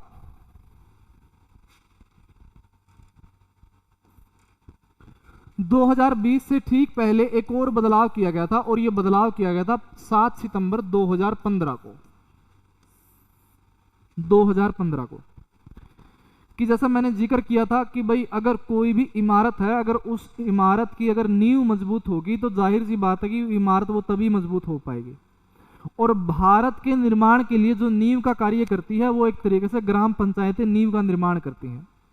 और नींव का मजबूत होना 2 स्तर पर देखा जाएगा कि भाई एक तो उनका आर्थिक स्तर और दूसरा उनका शिक्षा का स्तर। कि अगर पंचायत स्तर पर पढ़े लिखे जो व्यक्ति हैं वो सरपंच के पद पर या पंच के पद पर या जिला परिषद के अंदर वो अपनी भागीदारी दिखाएंगे, तो जाहिर सी बात है कि उनके सोच विचार उन लोगों से अलग होंगे जो एक तरीके से मतलब कि उनकी सोचने की जो प्रक्रिया है वो कहीं परंपरागत या रूढ़िवादी परंपराओं के अंदर सोच रहे थे। अभी हरियाणा के अंदर इस पंचायती राज को लेकर के, शिक्षा को लेकर आना, उसका सबसे बड़ा कारण क्या है कि जो एक तरीके से नई युवा पीढ़ी है उनके सोच विचार जो होंगे वो एक अलग तरीके से होंगे, जो निश्चय ही हरियाणा को आगे बढ़ाने का काम करेंगे। तो इस मामले में हरियाणा के अंदर पंचायती शिक्षा को लेकर के बदलाव किया गया और 7 सितंबर 2015 को एक तरीके से पढ़ी लिखी पंचायत का निर्माण किया गया। पढ़ी लिखी पंचायत व्यवस्था का निर्माण किया गया और इस व्यवस्था के तहत हरियाणा के अंदर यह बदलाव किया गया कि अब अगर ग्राम पंचायत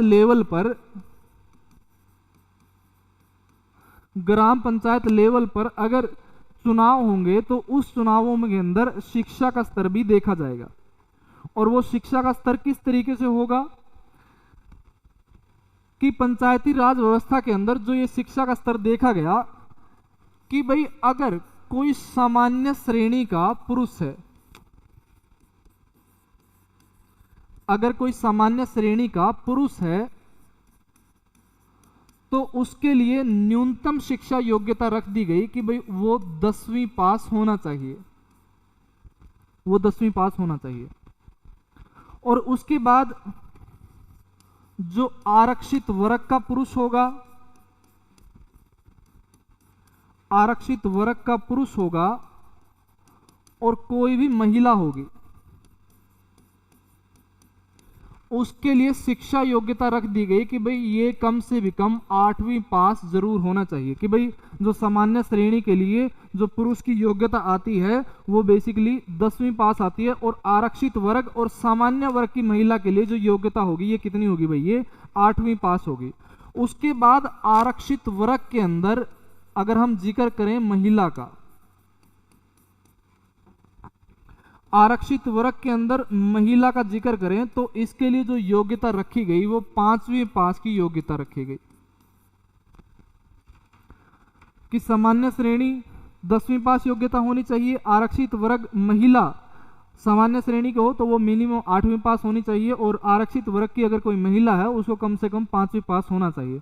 और इसके साथ साथ कि अगर आयु का दृष्टिकोण देखें कि भाई पंचायत चुनाव के अंदर किसी भी लेवल पर, किसी भी स्तर पर अगर चुनाव लड़ना है तो उसकी न्यूनतम आयु 21 वर्ष की होनी चाहिए।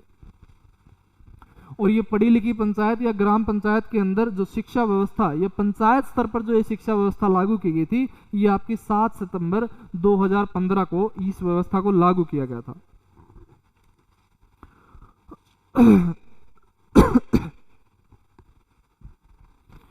और उसके बाद जो हम जिक्र करें कि भाई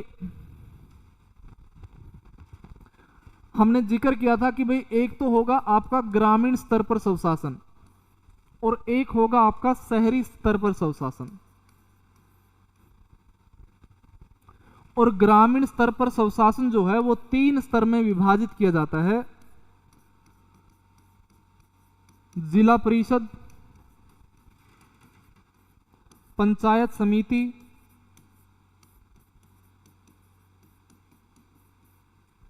एक आपका ग्राम पंचायत।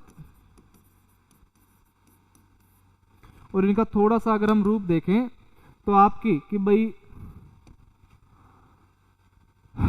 पंचायती राज की एक जो स्ट्रक्चर होगा कि गांव के स्तर पर ग्राम पंचायत का निर्माण किया जाएगा, ब्लॉक स्तर पर ब्लॉक समिति या फिर जनपद पंचायत या फिर पंचायत समिति का निर्माण किया जाएगा, जिला स्तर पर जिला परिषद का निर्माण किया जाएगा। और उसके बाद ग्राम पंचायत के भी 3 अलग अलग से निकाय हैं। और वो 3 निकाय कौन से हैं कि भाई एक निकाय आता है आपका ग्राम सभा और एक निकाय आता है ग्राम पंचायत और एक निकाय आता है आपका न्याय पंचायत। यानी कि ग्राम पंचायत भी आपकी 3 स्तर की होगी, 3 भाग की होगी, जिसे एक ग्राम सभा होगी, एक ग्राम पंचायत होगी और एक न्याय पंचायत होगी। जो ग्राम सभा मैंने जिक्र किया कि भाई जो 18 वर्ष से ऊपर जो भी व्यक्ति मतदाता सूची के अंदर शामिल होगा, तो जो वो एक तरीके से जो सूची है, जब वो लोग हैं और उन लोगों की जो सभा का निर्माण होगा उसे कहा जाएगा ग्राम पंचायत, ग्राम सभा। और उसके साथ साथ जो ग्राम पंचायत है कि भाई पंच और सरपंच मिल करके जो सी सभा का निर्माण करते हैं, तो वो एक तरीके से ग्राम पंचायत होती है। और इस ग्राम पंचायत का जो मुखिया होगा उसे सरपंच नाम दिया जाएगा। उसके साथ न्याय पंचायत की भाई किसी विशिष्ट निर्णयों के लिए या न्यायिक कार्यों के लिए जो एक सभा चलेगी, तो उस सभा को एक नाम दिया जाएगा और उसे कहा जाएगा न्याय पंचायत, उसको नाम दिया जाएगा। और उसके साथ साथ कि भाई जो सबसे निचले स्तर का जो स्थानीय निकाय आता है, सबसे निचले स्तर का जो स्थानीय निकाय आता है, तो वो भी स्थानीय निकाय आपका कौन सा आता है भाई? वो ग्राम सभा आता है। कि अगर पंचायती राज व्यवस्था को लेकर के जो निम्न स्तर का होगा वो एक तरीके से ग्राम पंचायत होगा, लेकिन वो निम्न स्तर की प्रणाली है। और अगर निम्न स्तर के स्थानीय निकाय की बात होगी, तो स्थानीय निकाय जो होगा वो कौन सा होगा भाई? वो ग्राम सभा होगा। और हरियाणा के अंदर जो एक तरीके से ग्राम पंचायत का निर्माण होता है, तो वो उसके अंदर लोगों के द्वारा स्पष्ट रूप से, प्रत्यक्ष रूप से चुनाव किए जाते हैं। और वो चुनाव आपके पंच के लिए भी होते हैं और वो चुनाव आपके सरपंच के लिए भी होते हैं। और ये पंच और सरपंच मिल करके ग्राम पंचायत का निर्माण करते हैं। और इस ग्राम पंचायत का एक मुखिया होगा और उस मुखिया को क्या नाम दिया जाएगा भाई? उसको सरपंच, उसको नाम दिया जाएगा। और इस मामले में कि भाई हरियाणा को लेकर के जो आज वर्तमान समय में हम जिक्र करें,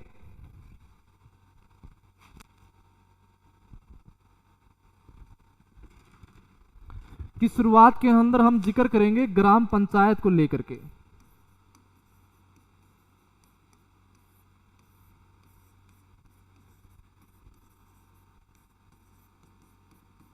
ग्राम पंचायत जो एक तरीके से निम्न स्तर का है और इसका जो निर्माण होता है पंच और सरपंच से होता है। और सरपंच क्या होता है? इसका मुखिया होता है। और इस ग्राम पंचायत के अंदर अगर सदस्यों की संख्या देखी जाए, तो सदस्यों की जो संख्या है ग्राम पंचायत स्तर को लेकर के, वो न्यूनतम संख्या 6 हो सकती है और अधिकतम संख्या ये 20 हो सकती है। कि अगर ग्राम पंचायत का जिक्र करें हम, ग्राम पंचायत के अंदर जो सदस्यों की संख्या होगी वो एक तरीके से 6 न्यूनतम संख्या होगी, और जो 20 होगी वो क्या होगी? एक तरीके से अधिकतम संख्या होगी। और उसके बाद वर्तमान समय में अगर हम जिक्र करें कि वर्तमान समय में हरियाणा के अंदर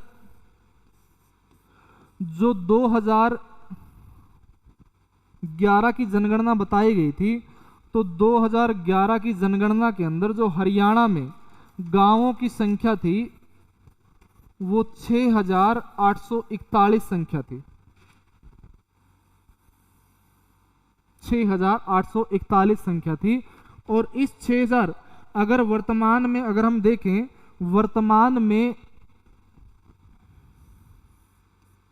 वर्तमान में हरियाणा के अंदर जो कुल गांवों की संख्या है वो आपकी 7,356 गांव है। वर्तमान समय में अगर हम जिक्र करें, ये कुल गांवों की संख्या है। वर्तमान में जो कुल गांवों की संख्या है वो आपकी 7,356 है। और इन 7,356 में जो आपकी ग्राम पंचायतें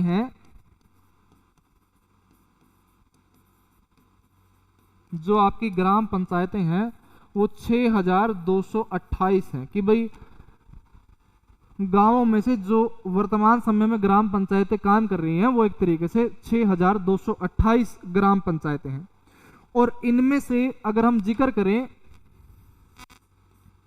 कि हरियाणा का यमुनानगर जिला है, और इस यमुनानगर जिले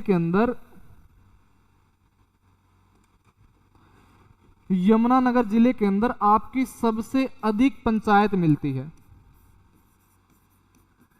कि हरियाणा का ऐसा जिला जिसके अंदर सबसे अधिक ग्राम पंचायतें हैं वो एक तरीके से यमुनानगर है। और यमुनानगर के लिए आंकड़ों का जिक्र किया जाए तो पहले जो इसके अंदर ग्राम पंचायतें थी प्रीवियस आंकड़े के अनुसार वो 629 थी, लेकिन आज वर्तमान समय में इसके अंदर 636 ग्राम पंचायतें हैं। 636 ग्राम पंचायतें। एचएससी के अनुसार जो पुराना आंकड़ा है वो 629 है, लेकिन वर्तमान समय में जो अभी हाल में के अंदर चुनाव हुए हैं उन आंकड़ों का जिक्र के तो हरियाणा के यमुनानगर जिले के अंदर सर्वाधिक ग्राम पंचायतें हैं। और ये सर्वाधिक ग्राम पंचायतें आपकी कितनी है भाई? ये 636 आती हैं। और उसके बाद जो सबसे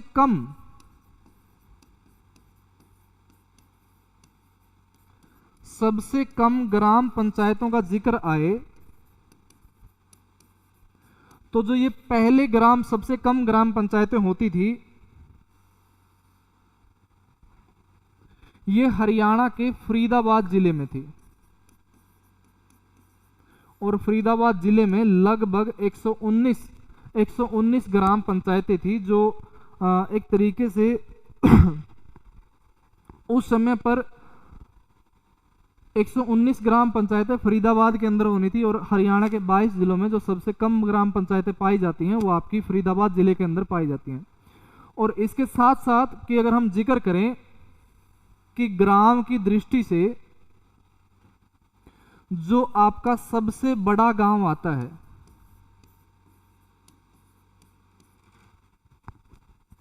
गांव की दृष्टि से जो सबसे बड़ा गांव आता है तो ये पाई गांव है। और ये पाई गांव आपका कैथल जिले के अंदर है। पहले हिसार का सिसाई गांव जो होता था वो हरियाणा का सबसे बड़ा गांव था, लेकिन अब उसको क्या कर दिया गया है? नगर पालिका में बदल दिया गया है। अब जो हरियाणा का जो सबसे बड़ा गांव का जिक्र किया जाए तो सबसे बड़ा गांव जो आता है वो आपका पाई गांव आता है। और उसके बाद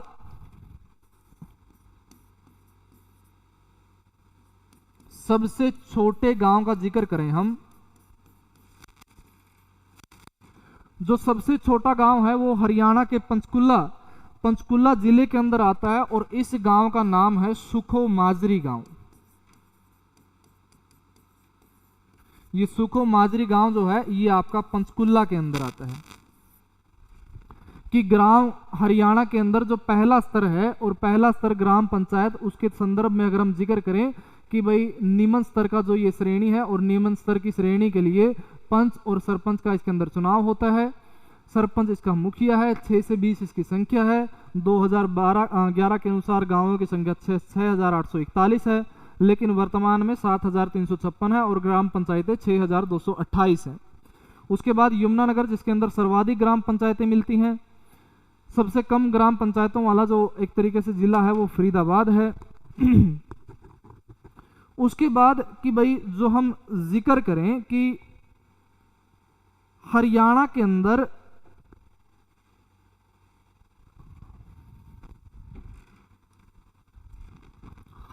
अंदर ग्राम पंचायत को लेकर के एक और बदलाव किया गया। और वो बदलाव किया गया 26 अप्रैल 2015 को। कि एक तो हमने सितंबर के अंदर 2015 को पढ़ा था पढ़ी लिखी पंचायत को लेकर के, और इसके अंदर एक और बदलाव किया गया था 26 अप्रैल 2015 को। और ये 2015 के अंदर जो ये बदलाव किया गया था कि हरियाणा के अंदर ई संवाद पंचायती राज व्यवस्था, ई संवाद पंचायती राज व्यवस्था जो हरियाणा के अंदर लागू की गई थी वो एक तरीके से 26 अप्रैल 2015 को लागू की गई थी। इसका लागू करने का कारण क्या था? ई संवाद, ई मतलब इलेक्ट्रॉनिक, कि भाई जिसके अंदर जो प्रत्यक्ष रूप से न होकर के एक वर्चुअल रूप से अगर किसी को हमें कोई अभिव्यक्ति, कोई अभिभाषण देना हो या कुछ विचार हमें प्रकट करने हो, तो उस मामले में जो ई संवाद पंचायती राज व्यवस्था या ई संवाद पंचायती राज प्रणाली थी कि भाई पंचायती राज को लेकर के कई बार क्या होता है कि प्रशासनिक अधिकारी बीच बीच में कोई अगर योजना आ गई या किसी निर्णय को अगर लेना है तो उस मामले में उनकी जो मीटिंग जो है वो एक तरीके से चलती रहती है। और इस मामले में जो कि भाई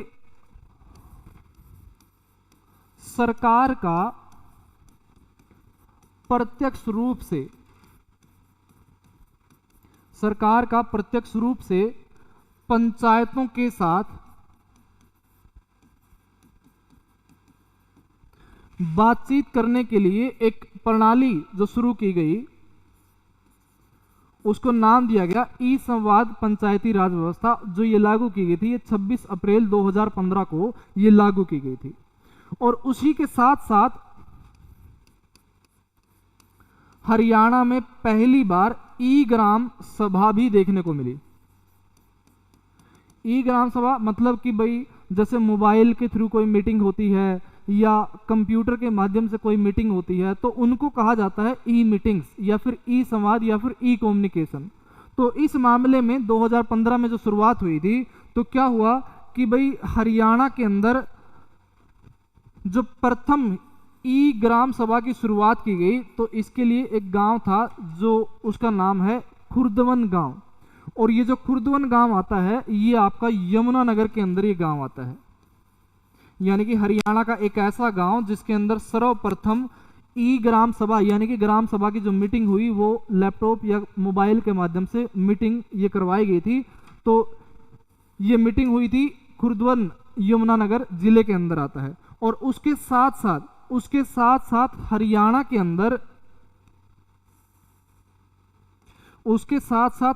के अंदर अगर प्रथम महिला चौपाल का जिक्र करें, हरियाणा के लिए जो प्रथम महिला चौपाल का जिक्र करें, तो ये महिला चौपाल जो थी वो एक उडाणा गांव है। और ये उडाणा गांव आता है आपका करनाल जिले के अंदर। इस उडाणा गांव के अंदर प्रथम महिला चौपाल का निर्माण किया गया था। और इसके साथ साथ अगर चौपालों का जिक्र किया जाए तो रोहतक के अंदर एक रुड़की गांव आता है। रोहतक के अंदर एक रुड़की गांव आता है जिसको चौपालों का गांव भी कहा जाता है। कि भाई जैसे अगर ग्राम सभा की जो लोगों की एक तरीके से पंचायती निर्णयों के लिए जो मीटिंग होती है, उसको हम आम भाषा में चौपाल कह देते हैं। तो प्रथम महिला चौपाल जो उडाणा करनाल जिले के अंदर, और सबसे अधिक जो चौपाल हैं वो आपकी रुड़की के अंदर देखने को मिलती हैं। और इस गांव के अंदर लगभग 18 चौपाल है। इसी कारण इस रुड़की जो रोहतक जिले के अंदर ये गांव पड़ता है, इसको चौपालों का गांव भी इसको नाम दिया जाता है। कि भाई सर्वाधिक जो चौपाल मिलती है वो इस गांव के अंदर देखने को मिलती है। और उसके साथ साथ कि हम जिक्र करें कि हमने ग्राम पंचायत को लेकर के जिक्र किया कि भाई पंच और सरपंच का चुनाव होगा और इसका जो मुखिया होगा वो बेसिकली आपका सरपंच होगा। और इसके अंदर जो सदस्यों की संख्या होगी वो मुख्य रूप से एक तरीके से 6 से लेकर के 20 इसकी अधिकतम संख्या हो सकती है। उसके बाद जो दूसरा स्तर होगा जिसका हम जिक्र करेंगे कि भाई जो दूसरा मध्य स्तर होगा पंचायती समिति की ब्लॉक स्तर पर जो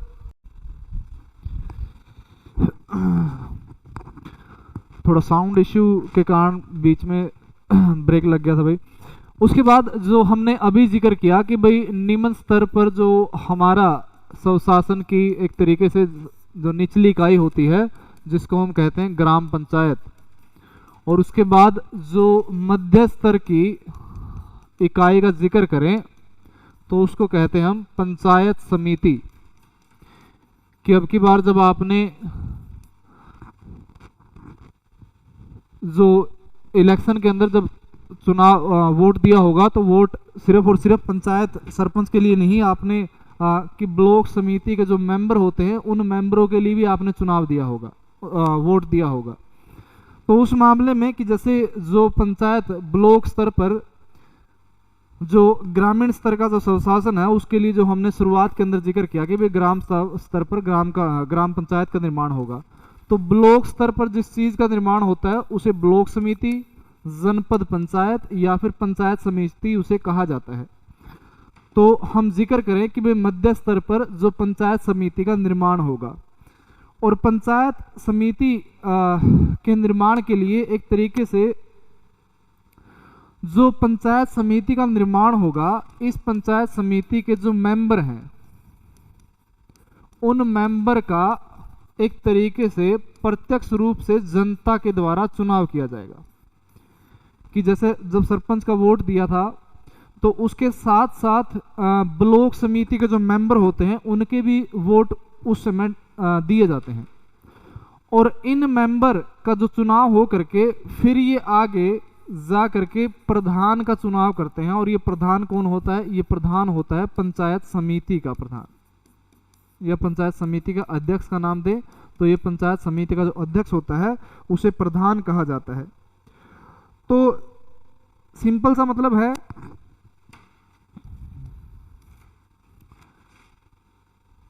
कि स्थानीय या ग्रामीण स्तर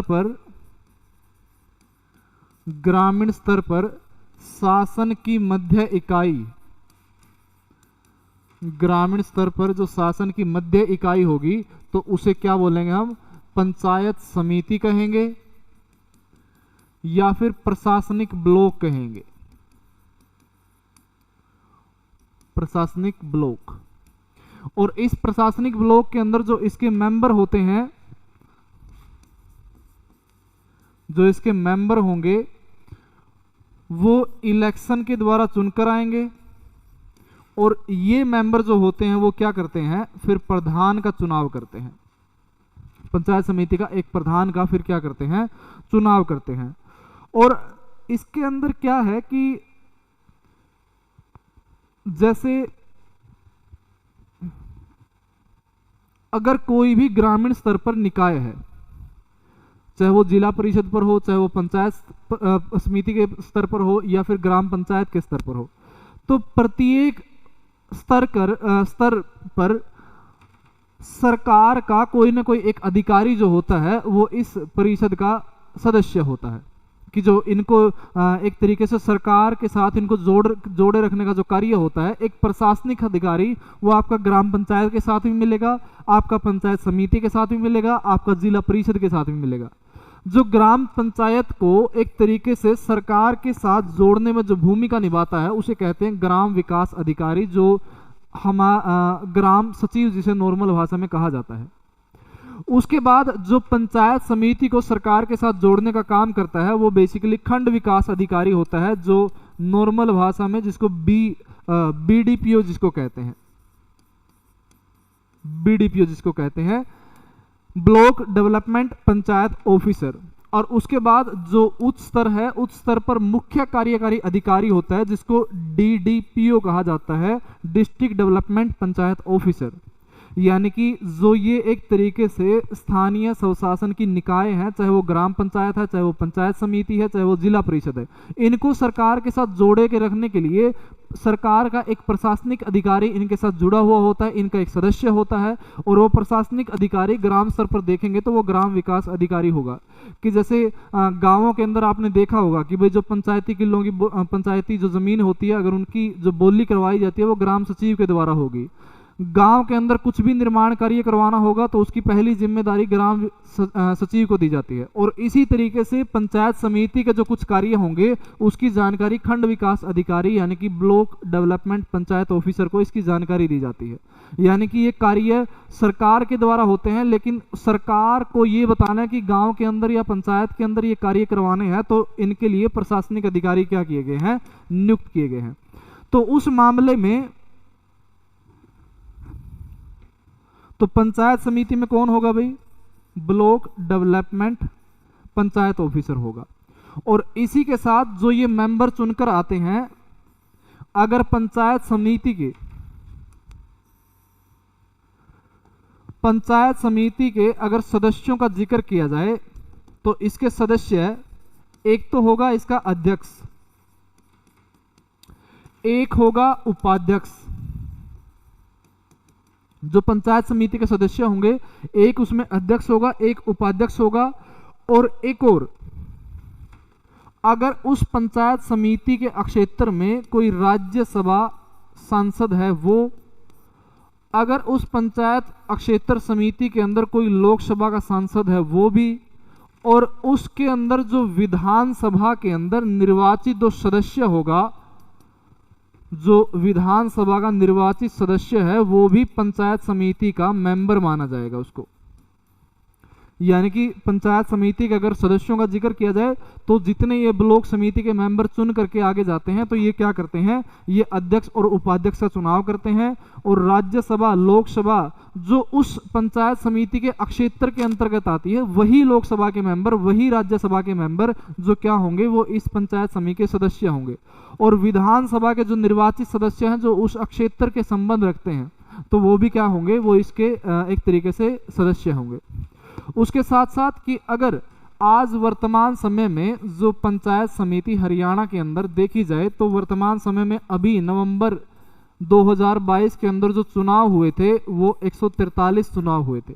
143 पंचायत समितियों का निर्माण हुआ था। एक तो करनाल के अंदर एक पंचायत समिति थी गरोंडा, और उस गरोंडा के अंदर तो मतलब इतने लात घूंसे चुनाव का कई बार ये हाल भी हो जाता है कि भाई लड़ाई दंगे वगैरह मतलब जो है वो थोड़े बहुत हो जाते हैं। तो आज वर्तमान समय में हरियाणा को लेकर के पंचायत समिति का जिक्र किया जाए तो पंचायत समिति कितनी आएगी भाई, ये आपकी 143 पंचायत समिति आएगी। अब उसके बाद जो उच्च स्तर का निकाय है स्थानीय स्वशासन को लेकर के, तो वो कौन सा निकाय है भाई, वो जिला परिषद का निकाय है। तो आपने जब सरपंच के चुनाव के लिए जब वोट दिए होंगे तो उस मामले में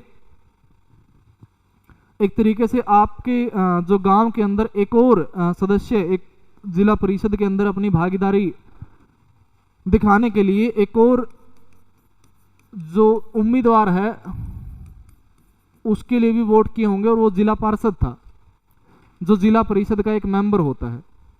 तो इस मामले में जो जिला परिषद होती है तो उसको एक और अन्य नाम से जाना जाता है और उसको कहा जाता है महकुमा परिषद। और महकुमा परिषद या जिला परिषद के लिए पार्षद जो इसके मेंबर होते हैं उनको पार्षद कहते हैं। और ये पार्षद का क्या होता है, जनता के द्वारा चुनाव होता है। और ये पार्षद आगे क्या करते हैं, जिला परिषद के लिए एक तो चेयरमैन का और एक वाइस चेयरमैन का क्या करते हैं, चुनाव करते हैं। वाइस चेयरमैन का क्या करेंगे, चुनाव करते हैं। और उसके साथ साथ कि भाई जो मैंने जिक्र किया कि जो एक प्रशासनिक अधिकारी जिला परिषद के साथ जुड़ा हुआ होता है जो सरकार और जिला परिषद के बीच में कड़ी का काम करता है, तो वो कौन होगा, वो डीडीपीओ होगा, डिस्ट्रिक्ट डेवलपमेंट पंचायत ऑफिसर। और वर्तमान समय में जो जिला परिषद का जिक्र किया जाए कि भाई वर्तमान समय में जो प्रत्येक हरियाणा के प्रत्येक जिले के अंदर जिला परिषद का गठन होता है, तो इस मामले में जो हरियाणा के अंदर जो जिला परिषद आएगी तो वो कितनी आ जाएगी भाई, वो जिला परिषद आपकी 22 जिला परिषद आ जाएंगे। और उसके साथ साथ जो इसके सदस्यों का जिक्र करें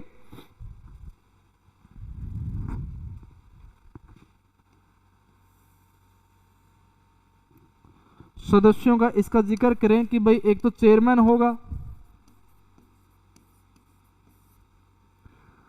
एक आपका वाइस चेयरमैन होगा, और एक उस जिले के अंदर उस जिला क्षेत्र के अंदर लोकसभा, राज्यसभा और विधानसभा के निर्वाचित जो सदस्य होंगे वो इस जिला परिषद के सदस्य होंगे। और अगर इनके जो सदस्यों की संख्या का जिक्र किया जाए तो इसकी जिला परिषद की जो न्यूनतम संख्या हो सकती है सदस्यों की, तो वो आपकी 50 हो सकती है, और जो अधिकतम संख्या हो सकती है ये 75 तक यानी कि 75 तक ये संख्या जा सकती है। कि अगर जिला परिषद के अंदर जो न्यूनतम संख्या का जिक्र किया जाए तो न्यूनतम संख्या इसकी 50 होगी, और जो अधिकतम संख्या जा सकती है वो कितनी जा सकती है भाई, वो 75 जा सकती है। इसके अंदर चेयरमैन होगा, वाइस चेयरमैन होगा, उस जिला क्षेत्र के अंदर जो लोकसभा की सीट आती होगी उस जिला क्षेत्र के अंदर कोई राज्यसभा का सांसद आता होगा, और विधानसभा के निर्वाचित जो सदस्य आते होंगे वो इस सभा के क्या करेंगे, मेंबर रहेंगे। भाई समय रात के 2:42 हो चुके हैं भाई, और आपकी क्लास जो है ऐसे ही निरंतर। तो इस मामले में भाई आप लोगों की एक भागीदारी बनती है कि जितनी मेहनत आपके शिक्षक के द्वारा की जाती है तो उतनी ही लगन से आप उतनी ही मेहनत करके आपको भी वो चीज़ें पढ़ने की ज़रूरत होती है। और यकीन मानिए कि अगर मान लो कि आपकी जो गवर्नमेंट जॉब लगेगी उस गवर्नमेंट जॉब लगने की जो सबसे ज़्यादा खुशी होगी वो आपसे पहले 2 और व्यक्तियों को होगी, जिनमें से एक आपके पेरेंट्स होंगे, माता पिता, और उसके बाद जो दूसरी खुशी होगी कि भाई जिस टीचर के माध्यम से आप पढ़े हो, जिस टीचर के माध्यम से आपने तैयारी की है, दूसरी खुशी उसको होगी। आप उस खुशी के मामले में आप तीसरे नंबर पर आओगे। तो रात को भी भाई मेहनत चल रही है और उम्मीद है कि भाई ये मेहनत आपको ज़रूर काम आएगी, और इस मेहनत का, इस ज्ञान का जब आप प्रयोग करोगे तो इस ज्ञान के कारण आपको सिलेक्शन मिलता है, तो हम भी उसके अंदर बड़े भाई सुखद अनुभव होगा हमें भी कि भाई हमारा जो ये प्रयास है, हमारी जो ये मेहनत है, तो वो थोड़ा सा सफल हुआ है। तो जिला परिषद का हमने जिक्र किया कि भाई उच्च स्तर पर जो एक तरीके से ये आपका निकाय है, तो वो क्या है, आपका जिला परिषद उसे कहा जाता है। उसके बाद जो हम जिक्र करें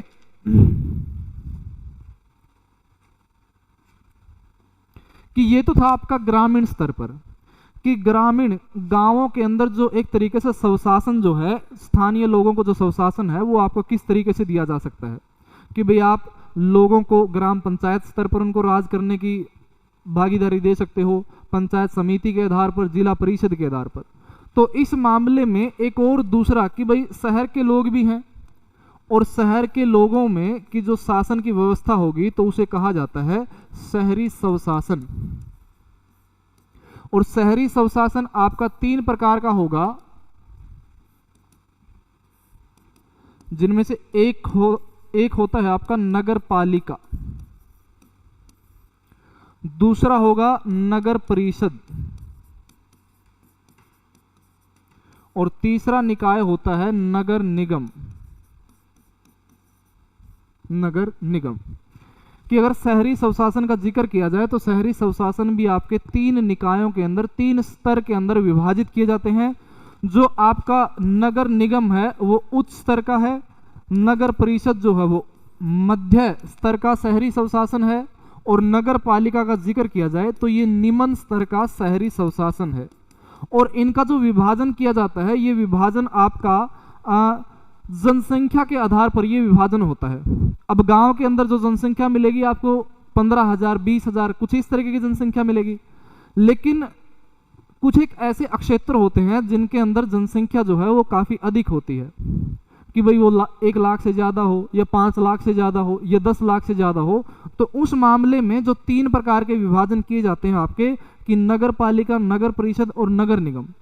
शुरुआत के अंदर जो इनको विभाजन करने के लिए जनसंख्या का दायरा चुना गया था वो 5 लाख चुना गया था, कि भाई नगर पालिका को हम एक तरीके से शुरू करेंगे तो कम से कम ये जनसंख्या होनी चाहिए, उसके अंदर 5 लाख होनी चाहिए। लेकिन 5 लाख के लिए जो नगर पालिकाएं थी वो बहुत ही कम मिली। तो इस मामले में वर्तमान समय में जो प्रावधान है कि नगर पालिका अगर जनसंख्या 20,000 से लेकर के 1 लाख के बीच में होगी, जिस क्षेत्र की जनसंख्या 20,000 से लेकर के 1 लाख के बीच में होगी, तो उसे एक तरीके से नगर पालिका का जो है वो दर्जा दिया जाएगा। और आज हरियाणा के अंदर अगर हम जिक्र करें, वर्तमान समय के अंदर जो हरियाणा के अंदर जिक्र करें तो आपकी कुल 61 जो हैं वो नगर पालिकाएं, हरियाणा के अंदर 61 नगर पालिकाएं हैं। उसके बाद मध्य स्तर की जिक्र करें तो मध्य स्तर की जो जनसंख्या का जो एक तरीके से आंकड़ा रखा गया है कि भाई अगर 1 लाख से लेकर के 5 लाख के बीच में आंकड़ा होगा जनसंख्या का, तो उस क्षेत्र को एक तरीके से नगर परिषद उसको कहा जाएगा। और नगर परिषद का अगर हम वर्तमान समय में जिक्र करें तो हरियाणा के अंदर अभी वर्तमान समय में आपकी कुल 21 नगर परिषद आती हैं। और उसके बाद नगर निगम का जिक्र किया जाए कि नगर निगम का एक दृष्टिकोण देखें तो आपके कि भाई जनसंख्या अगर 5 लाख से ज्यादा होगी, 5 लाख से ज्यादा होगी तो उस क्षेत्र को एक तरीके से नगर निगम का दर्जा दिया जाएगा। और वर्तमान समय में जो हरियाणा के अंदर कुल नगर निगम है आपके वो 11 नगर निगम है। जो हरियाणा के अंदर कुल नगर निगमों का जिक्र किया जाए तो आपके कुल 11 नगर निगम आते हैं और इन 11 नगर निगमों में कि अलग अलग दृष्टिकोण से देखें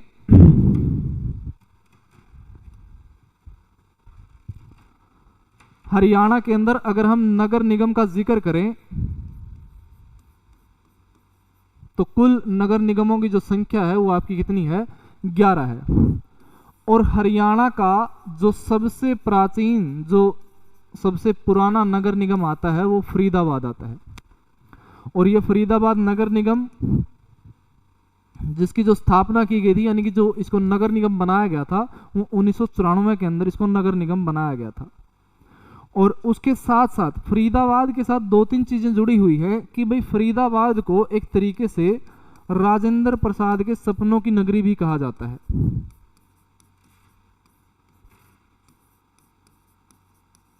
उसका कारण क्या है कि भाई जब 1947 के अंदर विभाजन हुआ था भारत और पाकिस्तान का, तो उस समय भारत के अंदर जो चर्चित क्षेत्र था नई दिल्ली, तो पाकिस्तान से जो लोग थे वो एक तरीके से पलायन हो करके वो नई दिल्ली के समीप आ रहे थे।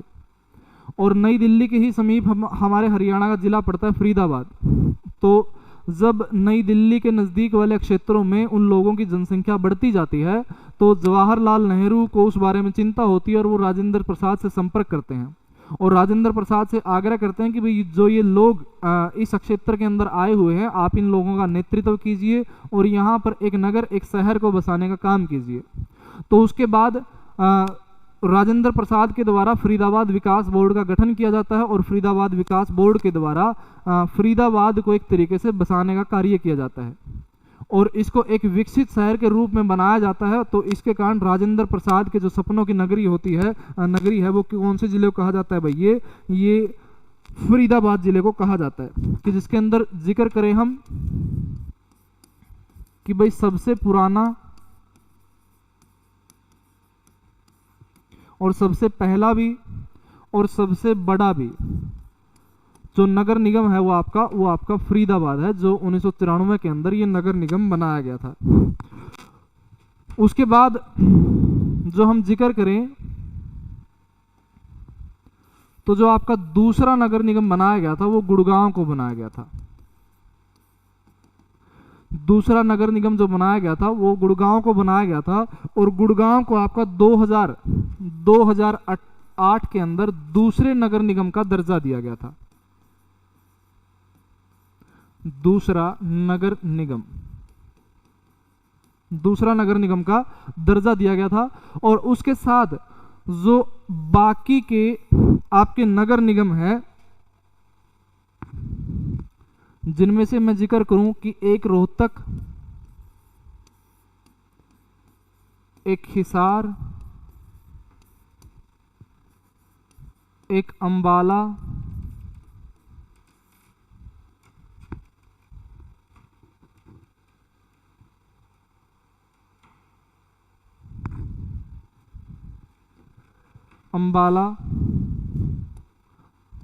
करनाल, यमुनानगर, पंचकुला और पानीपत, ये एक साथ नगर निगम बनाए गए थे। और इनको जो नगर निगम बनाया गया था वो वर्ष 2010 के अंदर इनको नगर निगम बनाया गया था। 2010 के अंदर इन सभी को नगर निगम बनाया गया था। और नगर निगम के अंदर जो सबसे छोटा नगर निगम अगर हम देखें तो वो हरियाणा का पंचकुला जिला आता है। और उसके बाद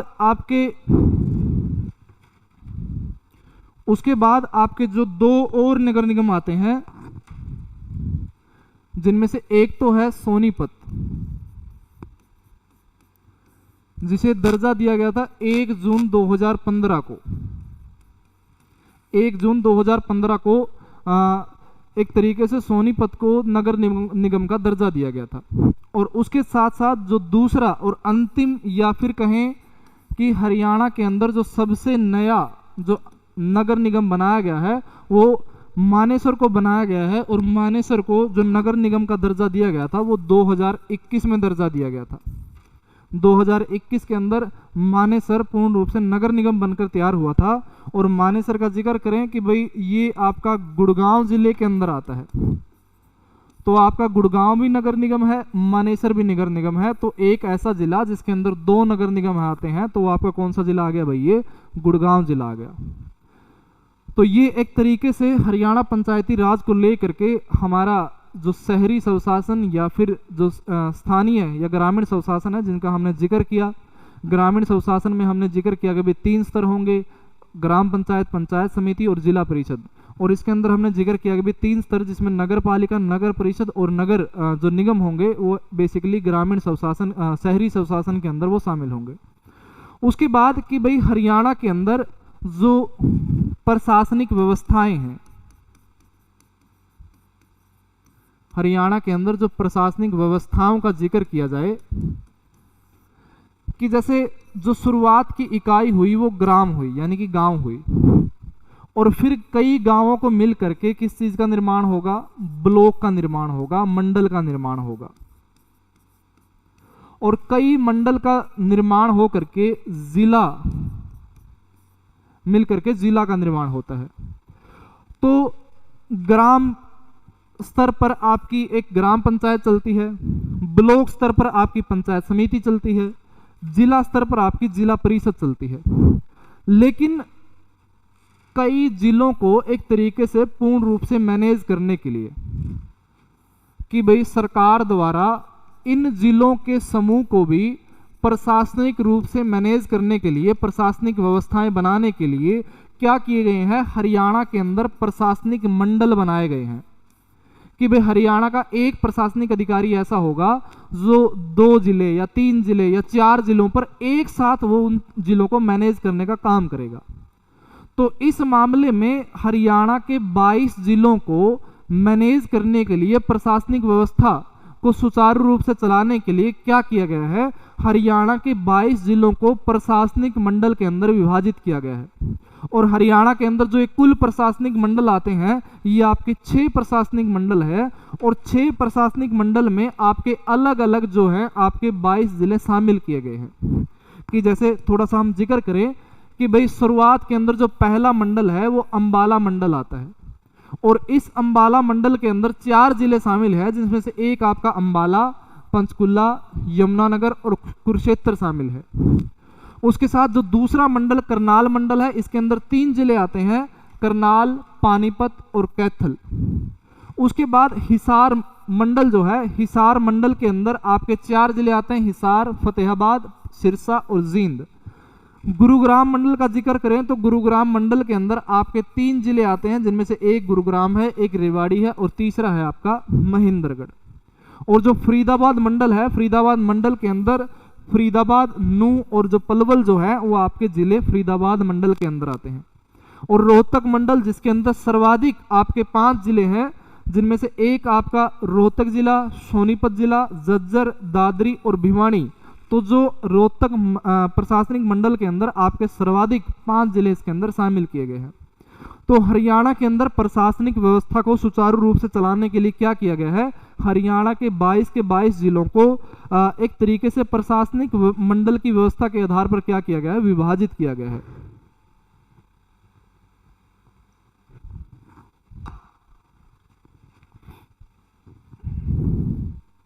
उसके बाद जिक्र करें कि भाई आपके जो कई बार जो इस तरीके के सवाल होते हैं कि मैंने जिक्र किया प्रशासनिक मंडलों का। अब प्रशासनिक मंडलों को भी अलग अलग तरीके से मैनेज किया जाता है कि जैसे उसको उपमंडल में विभाजित कर देना, या मंडल में विभाजित कर देना, ब्लॉक में विभाजित कर देना, या फिर तहसील में विभाजित करना, या उप तहसील के अंदर विभाजित करना। तो आज वर्तमान समय में हरियाणा के दृष्टिकोण से अगर हम देखें, आज हरियाणा के दृष्टिकोण से देखें कि भाई हरियाणा के अंदर जो आपके वर्तमान समय में उपमंडल शामिल हैं वो एक तरीके से 82 उपमंडल हैं। 82 उपमंडल हरियाणा के अंदर आते हैं। और जो पहले ये संख्या होती थी ये 74 संख्या होती थी। 2021 के अंदर एक सवाल पूछा गया था कि भाई हरियाणा के अंदर वर्तमान समय में कितने उपमंडल हैं, तो उसके अंदर जो संख्या दी गई थी वो 74 संख्या दी गई थी। लेकिन 6 सितंबर 2022 को हरियाणा के अंदर 8 उपमंडल और बना दिए गए, जिनमें से एक भिवानी के अंदर भवानीखेड़ा, गुरुग्राम के अंदर मानेसर, जींद के जुलाना, करनाल का नीलोखेड़ी, महेंद्रगढ़ का नांगल चौधरी, पानीपत का इसराना, रोहतक का कलानौर और यमुनानगर का जो छछरौली है, ये एक तरीके से मुख्यमंत्री के द्वारा ट्वीट करके घोषणा की गई थी कि भाई 8 नए उपमंडल का गठन किया गया है। और जो ये 8 नए उपमंडल का गठन किया गया था, ये 6 सितंबर 2022 को किया था। तो जो पहले 74 उपमंडल होते थे, तो आज 8 और जुड़ करके तो वर्तमान नए उपमंडल कितने आ गए हैं भाई, ये टोटल 82 उपमंडल आ गए हैं। उसके बाद जो दूसरा जिक्र करें कि भाई हरियाणा के अंदर जो एक तरीके से अन्य चीजों के रूप में जो जानकारी आपसे पूछी जा सकती है कि भाई हरियाणा के अंदर जो कुल तहसीलों का जिक्र आए, तो हरियाणा के अंदर आपकी 94 तहसीलें आती हैं। और उसके साथ कि भाई उप तहसील का पूछना है तो इसका डायरेक्ट उल्टा कर दो, और डायरेक्ट उल्टा कितना आएगा, 49 आएगा। तो इसका उप तहसील कितनी आ गई, इसकी 49 तहसील आती हैं। अगर खंड का जिक्र किया जाए तो खंड पहले 140 थे, तो आज वर्तमान समय में 141वां बना था, वो रेवाड़ी का दारूहेड़ा क्षेत्र बना था। और एक और जो 142वां जो अभी मतलब करंट के अंदर जो एक और खंड बनाया गया है, माछरौली, और ये माछरौली आता है आपका झज्जर जिले के अंदर। जिला परिषद का मैंने जिक्र किया कि जिला परिषद आपका 22 आता है, और नगर परिषद जो आज वर्तमान समय में 21 नगर परिषद है, लेकिन एक और 21 नगर परिषद है। और जो नगर निगम का मैंने जिक्र किया कि भाई नगर निगम जो आते हैं वो आपके 11 नगर निगम आते हैं। 3 नई परिषद जो शामिल की गई थी, एक तो अंबाला शहर, अंबाला सदर और झज्जर। और नगर पालिकाओं का जिक्र किया जाए तो नगर पालिका कितनी आ जाएंगी भाई, आपकी 61 आ जाएंगी। और कुल नगरों की जो संख्या है हरियाणा के अंदर, यानी कि कुल शहर जो है आपके, वो 154 शहर है। और इन 154 शहरों में जो सबसे अधिक नगरों वाला या अपने जो सबसे अधिक शहरों वाला जिला आता है, वो कौन सा जिला आता है भाई, ये अंबाला जिला आता है। और उसके बाद सबसे कम शहरों वाला जो जिला आता है, वो हरियाणा कौन सा जिला आता है भाई, ये फरीदाबाद जिला आता है। तो इस मामले में हरियाणा पंचायती राज को लेकर के जितने भी आपके लगभग जो सवाल बन सकते हैं, उन सभी सवालों को मैंने इस सेशन के अंदर कंप्लीट किया है। और इसके बाद कि हरियाणा राजनीति को लेकर के जो हमने पिछली क्लास रखी थी, कि जिसके अंदर हमने पॉलिटिकल की सभी राज्यपाल, हिस्ट्री, जो हाई कोर्ट वगैरह है, मुख्यमंत्री, उप मुख्यमंत्री वगैरह का सभी का जिक्र किया था। तो आज की हमारा ये भी टॉपिक कंप्लीट हो चुका है। तो इस मामले में कि भाई जो भी हम थ्योरी पढ़ते हैं, जो भी हम एक तरीके से ज्ञान लेते हैं, तो उस ज्ञान को इम्प्लीमेंट करने के लिए या उस ज्ञान को सफल पूर्वक याद करने के लिए उनके MCQ या फिर जो सवाल जो पूछे गए हैं HSC के द्वारा, उन सवालों को करना बड़ा ही ज़रूरी हो जाता है। अगर उस थ्योरी पोर्शन को ठीक से इम्प्लीमेंट करना हो, ठीक से याद करना हो, तो जो हमारा अगला सेशन होगा, उस अगले सेशन के अंदर हम जिक्र करेंगे कि भाई जितने भी आपके सवाल HSC के ने पूछे हैं 2016 से लेकर के अभी तक हरियाणा राजनीति को लेकर के, कुल जितने भी सवाल, चाहे वो पंचायती राज व्यवस्था को लेकर पूछा गया हो, चाहे हरियाणा राजनीति को लेकर के पूछा गया हो, हम अगले सेशन के अंदर उन सारे सवालों का जिक्र करेंगे। ठीक है, तो तब तक के लिए भाई नमस्कार, धन्यवाद।